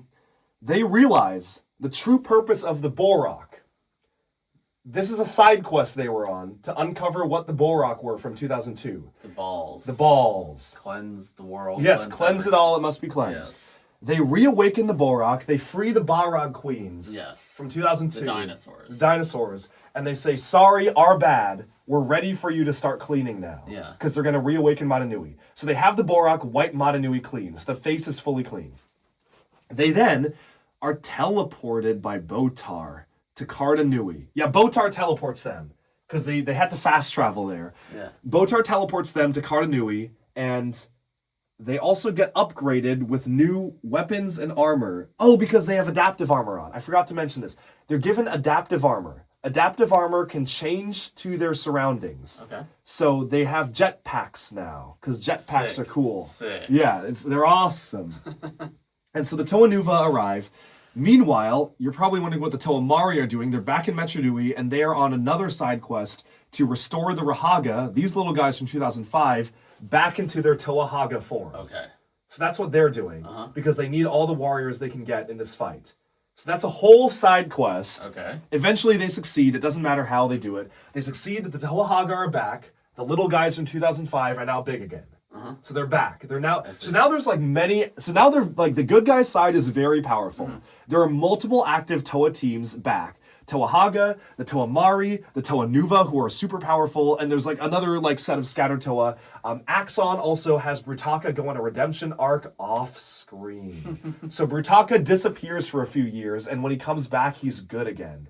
And they don't explain how that happened. Sick. But it was very cool. And they said they were planning on doing a story about it, and they just didn't have time. Sick. And they needed him to be good for the final battle because that was... They have got all the pieces into place. Botar is killed. He's replaced by Botar's replacement, who doesn't have a name, but he's identical to Botar in every way because they needed fast travel and regretted killing him. I think that's the funniest part of Bionicle lore. Greg Farsi killed... Because Botar was a staple, and it was a crazy moment. And they're like, oh my god, Botar is dead. And then, like, a month later, he was like, oh my god, I need fast travel. So they just hire another Botar, and they don't name him. They just call him Botar's replacement. And then he does the same role. That's so funny. Yeah, so that's him. That's what happened to him. Anyway, they're fighting the Makuda. And then Krika is actually one of the Makuda who was still loyal to Miserix. Secretly, sort of, but, like, he was just going with Pterodax because he had to. And Krika is basically the only, like, remaining good Makuda, basically. Bro, that's a good guy? Yeah, he basically is. Yeah. And at one point, he traps Gali, the water one, and they have a conversation, and he says, look, like, I don't want to be here. Can we just call it good? Like, I don't want to be here. Makuda Pterodax sent us here, and I don't trust that. It feels really weird. We don't really have a purpose here. He keeps saying he has a plan. I don't get it. Look, I'm going to tell you everything I know. Please just, like, leave me be. And Gali's like, you're a Makuda. You're evil. I'm going to fight you. And he's like, okay. And so they fight, but he doesn't want to. Okay. Like, he tells them a lot of information for free, and they still fight because they attack him, because he looks disgusting. And so during this time, they team up with Matoran. Takanuva tumbles through the multiverse on many journeys, and eventually he emerges in Cardanoui, and he becomes giant, because Cardanoui is the heart of Metronoui, and he's infused with energy from the heart, so he becomes a big guy. And then he joins the fight against the Makuda. They have a big fight. They have to collect these keys to unlock the Kodrex, which is the heart that opens up. In the meantime, Toa Ignika, which is the Mask of Life, joins the fight with them. But he's still learning. This is the mask sort of learning how to, like, be a person. It's gaining agency for the first time in a more direct way. It built itself a body. It's teamed up with the Toa. There's a whole arc there. I'm really speed running this. Yes. As you can tell, because we're getting done. So anyway, eventually, Makuda Pterodax makes his way over, and I'm trying to think, am I forgetting anything important? I don't think so. Yeah, I don't think so. So Makuda Pterodax makes his way over. And before that happens, really quick side plot, the Suicide Squad side plot, because this is important for the rest of the plot. Vezon, Rudaka, Karapar? Or no, Mantax? One of the Baraki. Brutaka. Oh, this was part of Brutaka's redemption arc. Okay. Okay, this was part of it. It was the start of it, but we didn't finish it. Okay. He was fully good. Oh yeah, Brutaka and a few other guys who don't really matter. Basically, Greg Farshni, the writer, he looked at all the characters who were previously villains who were still alive, of which there were not many. Yes. And he said, you're going to form a team. Yeah. And Brutaka was the Order of Metronoui brought Brutaka back, but it was a Suicide Squad thing where they're like, look, you betrayed us. We're going to put you in charge of this team. Prove yourself to us by leading this team, and maybe we'll let you back into the Order. So this was start of Brutaka Redemption. So Brutaka had to keep all these criminals in line, and their goal was to uncover the real secret behind the universe and find Shren Krom. So they go on a mission to find Shren Krom, and they meet, because they heard about him from a different Makuda at the time. And along this way, they encounter Makuda Miserix, who was imprisoned by Pterodax this entire time, the old leader of the Makuda. Okay. Makuda Miserix. And he's a big dragon. And they free him. They free Miserix. Oh, and Liwa. Liwa was... Oh, he was not there yet. He joins them later. The main Toanuva, like one of the main guys. So they go, they find Miserix. Miserix reveals the truth of the universe to them, which is more than what we need. And that's how Vezon became Deadpool, because he kind of started breaking the fourth wall there. That was Bionicle Suicide Squad. The reason why that matters is this set of random villains now knows the truth of the universe, and that is relevant for very soon. Meanwhile, back in Cardanoui, Kanohi, the Mask of Life, decides to... It's learned from Mitoro, and it didn't want to do it this whole time, but it decides it wants to sacrifice itself and its personality to restart the robot and save itself. It's Metronoui. So Mask of Life dissolves its body, becomes just the mask, and it restarts the heart of Metronoui. During this time, violent energy storms erupt inside the heart because it starts beating again. These violent energy storms kill all of the Makuda. Krika's like, I told you so, and then he gets disintegrated. And Biddle was like a Makuda. Biddle was like a Pterodax simp to the end, and it was like, no, Pterodax is going to save us. Like, he promised us he'd be here, and then he gets disintegrated, and then they all die. Awesome. All of the Makuda die in, like that. Boom. And we see them evaporate. It's really sick. In the comics, they like evaporate into nothing. Meanwhile, the Toanuva are fleeing Cardanoui. They have sick vehicles, which they found inside the heart. The vehicles were made... It doesn't matter. By the order, it doesn't matter. Vehicles are ancient. It's like the Golden Mech in Ninjago. Yeah. They were there. They were always there. They were made by the Order a long time ago, and they're there now. They fly them out. They fly back to Metronoui. They're safe. They won the day. It's awesome. We won. The good guys won. The Makuda are all dead, and Metronoui is back alive.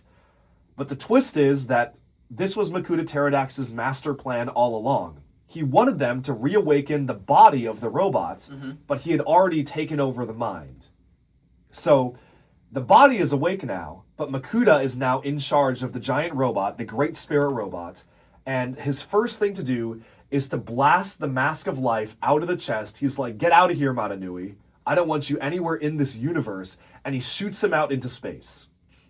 And now, the Toa arrive victorious, they're back in Metronoui, and the stars rearrange in the shape of Makuda Pterodax's face, and he's like, you guys are cooked. You're all dead now.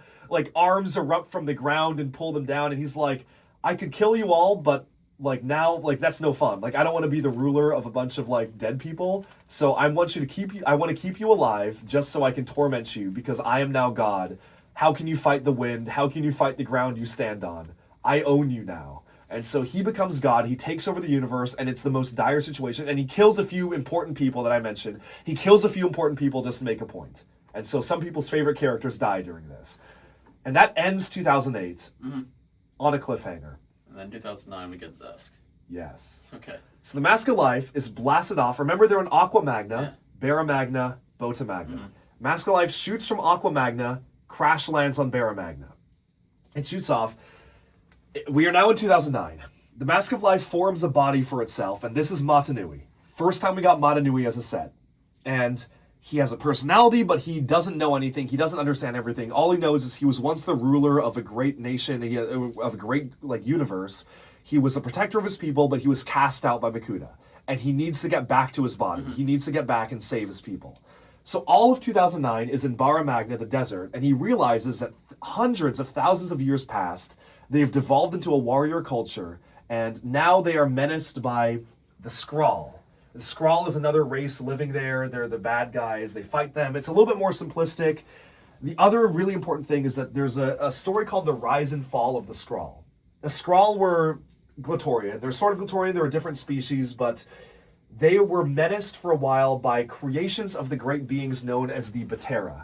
Before the great beings made the big robot, they made the Batera, and the Batera's purpose was to kill anything holding a weapon to prevent conflict. Okay. That was the first solution. Okay. So the Batera are automatic drones. If you hold a weapon, you die. Okay. The Batera are invisible. They can turn invisible. They can attack you. They were going to be the villain like builds of 2011, but then Bionicle was canceled. But they're still in the story because they would like actually plan this out early. So the Skrull are weakened by the Batera, but because of that, they're isolated. They form their own culture. The female members of the Skrull, called the Sisters of the Skrull, are telepathic, and they don't like the men, and so they're like witches, and they have their own thing going on. Sick. This is a whole this is a completely different world that we're living in. I'm very much speedrunning this, but the first part of the year, Metanui's not even there. It's just what is going on in this world with the Glatorian. They're fighting the Skrull. They're trying to survive. Metronoui crash lands in the second half of the year, and he then goes on this quest to regain his body back. But to do that first, he has to defeat the mighty Tuma, the leader of the Skrull. He defeats him. He realizes that Metis, the Ice Agori, is actually in league with the Skrull, and he betrayed them. It doesn't really matter, but he betrayed his people to side with the Skrull. To punish him, Metronoui turns him into a disgusting snake. And that was his punishment. And that's actually a very controversial part of Bionicle lore, because they're like, that was very cruel of him to turn like a sentient thinking being with 2 arms and 2 legs into a little snake. But he kind of deserved it. He also turns this bug into a shield. But the bug he turns back sometimes. He decides to do it on command. He also then says that you guys, the Glatorian, you don't use elemental powers, but I can give you elemental powers now because I'm like a creator. So he uses the Mask of Life, he gives them all elemental powers, and they fight against the Skrull, and that's awesome. Eventually, Metronoui then goes on a quest because he learns more about the Great Beings thanks to Tobduck, who discovers the riddle of the Great Beings, and he discovers, remember how I said they built a big robot before that explodes? Yes. And the pieces are scattered. Yes. Metronoui is like, okay, I'm gonna build another big robot from these pieces, and I'm gonna fight my old body to regain control. Okay. That was his plan. Uh-huh. I don't know how else he was gonna do it. That was his plan. It was a lot more cool and mysterious in the story. Yeah. But he was like, why are there giant hands and arms sticking out of the sand? And that was the big reveal. So it's a big robot. He goes on the quest. While he's doing this quest, we are flashing back intermittently to the Matoran universe, where things are very dire. And Liwa, the toe of air, Liwa, the green one, he goes and he visits Trenkrom to understand more himself. And Trenkrom grabs him and takes over his mind. So Liwa is now, Trenkrom finally gets a body for himself. And it's Liwa's body, but he's being possessed by Trenkrom. And nobody knows he's possessed by Trenkrom. But it's Liwa, but in his body. They then team up with the old Suicide Squad members like Miserix and the other group, and they all form a group together, and Takanuva's there too. Takanuva's with them, and they're trying to fight back against the Makuda. And there's a really funny scene where it's like, Tahu is leading a gang of like random characters that we knew throughout the story. Like he's sitting around a campfire and he's like, we need to rebel against Makuda and all this. And then you just hear Makuda's voice in the wind, and he's like, I can hear you. And like hands erupt from the ground and just kill everyone he's with. And, like instantly. He's like, you can't do anything against me. So the Toa are completely screwed. There's a bit of a rebellion against Makuda's Rakshi legions. The Skakti side with Makuda. And that's where this guy comes into play. Nektan. He's like a Paraka. Okay. He's the leader of the Skakti. Okay. Because the Paraka were just gang members. But Yes. he's the leader. He's a little guy because they ran out of budget. Okay, I see. But he's that's him. He sides with Makuda Pterodax, and so now it's an all-out war in the Matoran universe. So there's all the previous morally ambiguous guys who were kind of bad guys before are now they have to be the good guy. They have to work with the good guys because there's a much bigger threat. So the Dark Hunters are now working with the Toa for the most part. The Order Metronoui is all good. Brutaka's good. Anything important that happens. The leader of the Dark Hunters, he uncovers a case of viruses to be able to take over Makuda and overthrow him and take over the body. But then it's revealed that his lieutenant Ancient, that's his codename Ancient, was secretly an Order of Metronoui sleeper agent this entire time, and he murders him. I see. So the leader of the Dark Hunters is now dead. Okay. And that's how the Dark Hunters are now kind of absorbed into the Order Metronoui, because the leader was killed, and like they now have to work together. So Shadowed One is dead. It was a whole plot line. That was a whole side plot. It was very dramatic when it happened. but it doesn't really matter. Okay. Anyway, Metronoui builds the big robot back together again. He is now in the body of a big robot. We are in the end game now. Makuda Pterodax, in the great spirit robot, has been flying over to Magna this whole time to fight Metronoui and kill him once and for all. He descends, this is 2010. He descends on Magna, he opens the doors, all of his legions rush out. So all of his Rakshi, his evil Rakshi rush out and come out. But then all the heroes stumble out as well. So the original Toa, they all come out, and the Mask of Life, or Metronoui, basically finds Tahu. And he's like, Tahu, I need you to help me because you're the red one and you're the main character. So I'm going to turn you back into the weaker form that you were in. So he takes Tahu, who was in his awesome adaptive armor Nuva form, and he devolves him back into his original form. Because they wanted to sell remakes of the original toys? Correct. Ah, I see. But only Tahu, because they only needed to sell a remake of Oh, him. the mask still attached like the... Yeah. Interesting. Weird. Yeah, because they wanted to remake him for the final year. Weird. And so he's like, I built you to have this one destiny, and you've been mutated and evolved and changed. I need you back in this form. Because I had these golden armor elements that you had to collect and put together. And this you can tell this is the part of the story where they were like, we were told we have to cancel the theme and wrap it up in half a year. We don't know what to do here. But it was still pretty sad. It was still relatively satisfying because Greg Farshey tied everything up in arcs. So the Toa Mari emerge onto the sands of Magna. They immediately get mind controlled by the golden-skinned being. I see, okay. Remember the slaver? Yeah. So the slaver Samad, his people were killed by the Dreaming Plague. Yes. The Dreaming Plague was concocted by Anona, who is a mysterious entity that lives on Spherus Magna that only targets Iron Tribe members. Because of this, the other tribes, this is years ago, the other tribes of Agori thought that they were contagious and genocided his entire people. So they killed his wife and children. Right, and that's the Zesks. Well, some of them. The sand ones are now the Zesks and the Voroxes. And the slaver, he's a good guy now because that's sympathetic. He had a sympathetic backstory. So he teams up with some of the good guys to kill Anana. To kill Anana, so he works with the golden skinned being who has the power to grant wishes and dreams. And anyone who sees the golden skinned being immediately starts to worship it. The golden skinned being is a fusion of, remember the Paraka? Yeah. So they're just the spines. Yeah. So they fused them all together and they made the golden skinned being. Sorry, this like super powerful creature is a fusion of the Paraka? Yes! Why? Because they didn't know what to do with the Paraka anymore. He forgot to kill them. The guys with the rap song become like the most powerful creature in the universe? Well, it's them and they throw in like 4 other unnamed dudes with them. Sure. And I don't remember who does this or why. But they throw them in a pot of energized protodermis. And out comes the golden-skinned being. And the golden-skinned being demands that you worship it, and it controls your dreams. And it gets into a big fight with Anana. And I think it kills Anana, because Anana was the source of the Dreaming Plague. So it kills Anana. Right. And Samad he has peace, because he killed the being that was responsible for his tribe getting killed indirectly. So Samad redemption arc. I mean, it wasn't really redemption, because he's still a slaver, but he got revenge. Samad revenge arc. Right. Why was that relevant? That was leading to the next arc, but that was canceled, so we didn't get to see more of that. Okay. Anyway, the 2 big robots are fighting now. So they're fighting in the clouds. The big robots are fighting, and there's fighting on the ground. Every single character who is alive is involved in this conflict. And there's actually a really cool piece of art that shows like the 2009, like every character from every year in this massive battle with the robots fighting in the distance. And like, this was like the end game. They had everyone fighting. The good guy armies, the bad guy armies. Makuda gets some of the Skrull to help him because they're evil. And they all fight. We didn't even talk about Gresh, who was the main character in 2009, but whatever. He helps Metronoui. He's a rookie.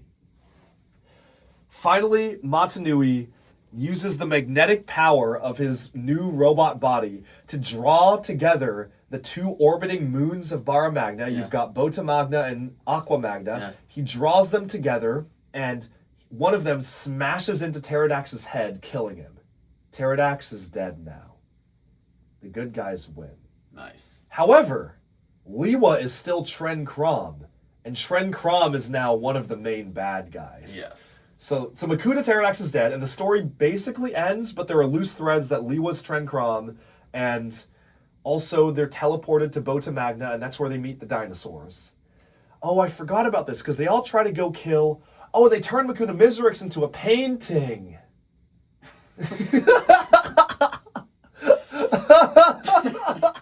Yes! This is when they're fighting Makuda. Makuda Pterodax turns Miserix into a painting. Because he's like, I have power over the whole universe. You're just a portrait on the wall now. Mm-hmm. I think Tuyet was somehow involved in this one again, too. I think one of the multiverse ones was. Oh, and Good Makuda's with them, too. Good Pterodax is with them. Yeah, you told me that. Yeah. And there's a lot of evil Takanuvas running around, too, from the multiverse. Takanuva kind of fell off, I feel like. Takanuva really fell off. He stopped doing anything. He used to be the most important one. Yeah. But now it got Metronoui. Now we got Metronoui. Yeah. He was in the final wave. He participated in the final fight. They remade him. He looked kind of lame in that one. Well, they all looked kind of lame because they had no budget. They ran out of budget. So final wave is that, okay, so that's, the threat is over. Makuda's dead. But remember Velika. Yeah. So Velika moves out and he's like, well, that didn't exactly go to plan, but now I'm going to take over. So he kills Karzani, the devil. Yes. And frames it on Lesovic. Okay. Because he takes Lesovic's sword and sticks it in Karzani's back. Okay. And so that causes a divide between the Toa and Glatorian because they're like, we can't trust these murderers. Okay. And Lesovic is like, I swear I didn't do it, but it's his sword in Karzani's back. Mm-hmm. But it was actually Velika who did it because he's sowing discord. Velika also awakens Merendar. It's the Agori word for salvation. Merendar is like the Sentinels in X-Men, and it can adapt to any element, and it's made to kill Toa. And it was another great being creation. And Merendar was like the big villain beast creature for 2011 before it was canceled. So Merendar awakens, it starts hunting Toa. Meanwhile, Kopaka and one of the other ones get teleported to the Red Star. And they have to fight zombies. Are we past the official ending now? Yes. So this is the cancel 2011 stuff? Okay. They have to fight, but we're done. They have to fight zombies, and that's the last time we see them. Liwa's Tren Krom. Eventually they realize he's Tren Krom. They drive his mind out, but Tren Krom goes to another person's body, and we don't know who it is, I think. And Liwa's back again. But then they meet the Voroks. Remember the Voroks, the disgusting creatures? Yeah. The ones living on Bota Magna were not devolved, so they're still sentient. Yeah. And so they meet the general, and they learn more about their tribe, and they have to ride in some dinosaurs. And Toa Lee was there. And then the story ends. And that's Bionicle. And that's Bionicle! Now let's get into G2. No. So you told me you've done this for people in 15 minutes before, and you said, I'm a little rusty, might take a little while longer. Correct. And then about, I think, an hour ago, you said, we've got 10 minutes left. Yes. Okay. We're done. That's Bionicle. It had a very satisfying conclusion if you ignore all the other stuff. It sounds cool. I mean, it makes me interested. Like, I don't know. I don't think I'd read a book, but... That spoiled everything. I'd read a Wikipedia page about it. You should play the Metronoui online game. That is actually the way to get involved in the story. I'd buy something off Bricklink. I like him. I want him. I think you need Jowler. I kind of want a Jowler. I want the There's been like 4 Jowlers, so you could just get the little one. Yeah, I want the white Paraka. Doc. I don't know. They seem cool. Bionicle's cool. Bionicle is cool. It's time for the quiz. Oh boy. All the questions are on this device. Oh, I see. Okay. It's time for me to ask my questions. I see. So we'll be right back. We are now in the quiz. It is 4:52 in the morning. Chris said this would take 10 minutes. This has taken 2 hours and 40 minutes. I don't remember anything. It's time for the quiz! Oh, wait, this quiz is so easy. Wait, this quiz is actually way harder if I summed it up in 10 minutes rapid fire. All right, who sacrificed themselves to save the great spirit Metronoui from death? This one. What's his name? I don't know, man. What's his name? Kopaka. No, that's Toro. You get 0.5 credit. Kopaka's one of the ice ones, right? He is. He's the Okay, first one. I feel like I get 0.75 for getting an ice one. What is the name of the leader of the Dark Hunters? I have no idea. You have no idea? No. Can you point to him? This one? Correct. The Okay. shadowed one. That's his name? That's his code name. What's his real name? Greg Farshty didn't want to reveal it because people made fun of him when he revealed Makuda's name was Pterodax and started calling him Terry. And he was like, I don't like that, so I'm not going to tell you his real name. Which of the 6 Baraki betrayed the League of 6 Kingdoms in their initial revolt? The blue one. What's his name? I have no idea. Takadox. Order... Order these events. The Shattering, the Reformation, the Great Disruption, the Matoran Civil War, the Great Cataclysm, and the Archives Massacre. I swear you never mentioned 3 of them. Actually, I did not. The Reformation is when the planet was reformed. Okay, that's not The end. Great Disruption is when Makuda Pterodax overthrew Metronoui, the Great Cataclysm is when the Makuda Pterodax overthrew Metronoui and Metronoui was cooked and the inhabitants were put into sleeping pods. Okay. I've named the rest of them. Okay. What are they again? The Shattering, the Reformation, Shattering was first. the Great Disruption. What's the Reformation? I just told you what it dude, was. I've been up for almost 24 hours. Can we skip this question? No. I think I could get it, but like I can't. These are long names. Okay, we'll skip it for now. Next question. Which great being was responsible for the Matoran universe inhabitants to gain free will? The little brown guy. What's his name? Michael. Correct.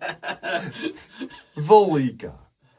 Number 6. Which Glatorian tribe was the first to discover energized protodermis? The ice guy.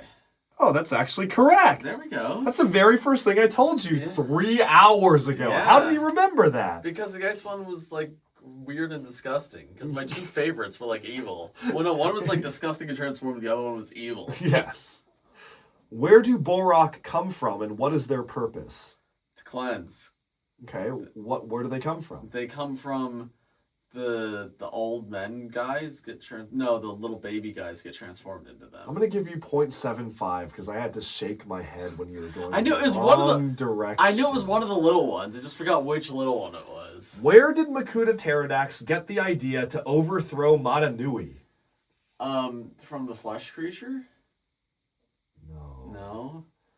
Because it's when the League of 6 Kingdoms revolted. He was like, I can do this. Oh, the that's flesh right. creature Trenkrom allowed him to discover the secret of the universe and Okay. how to do it. But the idea to do it was from I the feel like League. that's 0.5. That's a 0.5. I feel like That's that's fine. 0.5. Why did the Paraka seek out the Mask of Life on Voyanui? Because the dark cloud had influenced them. Correct! Show me the Toa Inika on my shelf.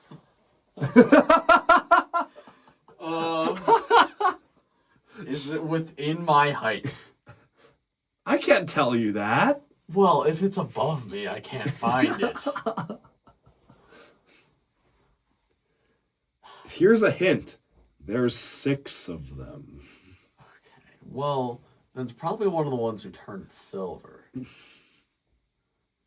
I don't know, man. It's not the ice one. It's not the fire The one. Toa Inika is the name of a team. So it's Oh. a group of them. So it's Oh. which shelf are they? Well, see, there's the issue. It's one of these 3. You're not getting partial credit for that one. They're the ones with light up swords because they ignite. Okay. Order these events. The Shattering. The Reformation. Can you remind me of the Reformation again? That's when the planet comes back So together. that's last. Reformation is last. Okay. The Great Disruption. Great Disruption is earlier. The Matoran Civil War. That's after the Shattering and the Great Disruption. The Great Cataclysm. That's right before the planets come back together. The Archives Massacre. You actually got all of them right except for that one. So the order is the Shattering, and then the Great Disruption when the Matorans stopped working. Yes. And then they had a civil war. Yes. And to stop the civil war, the Archives Massacre happened when they were all killed because Taraga Duma was like, you guys need to stop fighting. Okay. And then there was the Great Cataclysm, which was when they went to sleep. And then there's the Reformation many years later. Awesome. So you're getting like a 0.75. There you go. That's your score. Wow. Amazing. How do we end this video? I don't know. We were like, hey, do we have time for one more video tonight at like 1:30 in the morning? And Chris was like, yeah, I probably can. You're not sleeping today, because don't you need to list your things? Yes. I am not sleeping today. Over on the East Coast, where I'm from, everyone's waking up. My parents are like at work right now. Oh, it's a Saturday, a Sunday. My parents are definitely awake right now already. It's already Sunday for them. It's still Saturday for me. I don't know what day it is. I need to go to bed. Thank you for teaching me about Bionicle. I did think we were going to do the quick 15-minute one, not the 3 hours. Chris said, hey, set a stopwatch so we can keep track of how long we're going so we don't go too long. The stopwatch is at 3 hours right now. It's going to cut down to a little less than that because we had the merge quake in the middle, but not that much. We're not cutting down that much. Gathered friends, listen again to our legend of the Bionicle. In the time before time, Thanks for watching, everyone. the Great Spirit, Thanks for watching, everyone. Metronoui, Thanks to descended from the heavens, bringing we, the ones called the Matoran, to this island paradise. But their happiness invest in was Zest while not you to still can. last.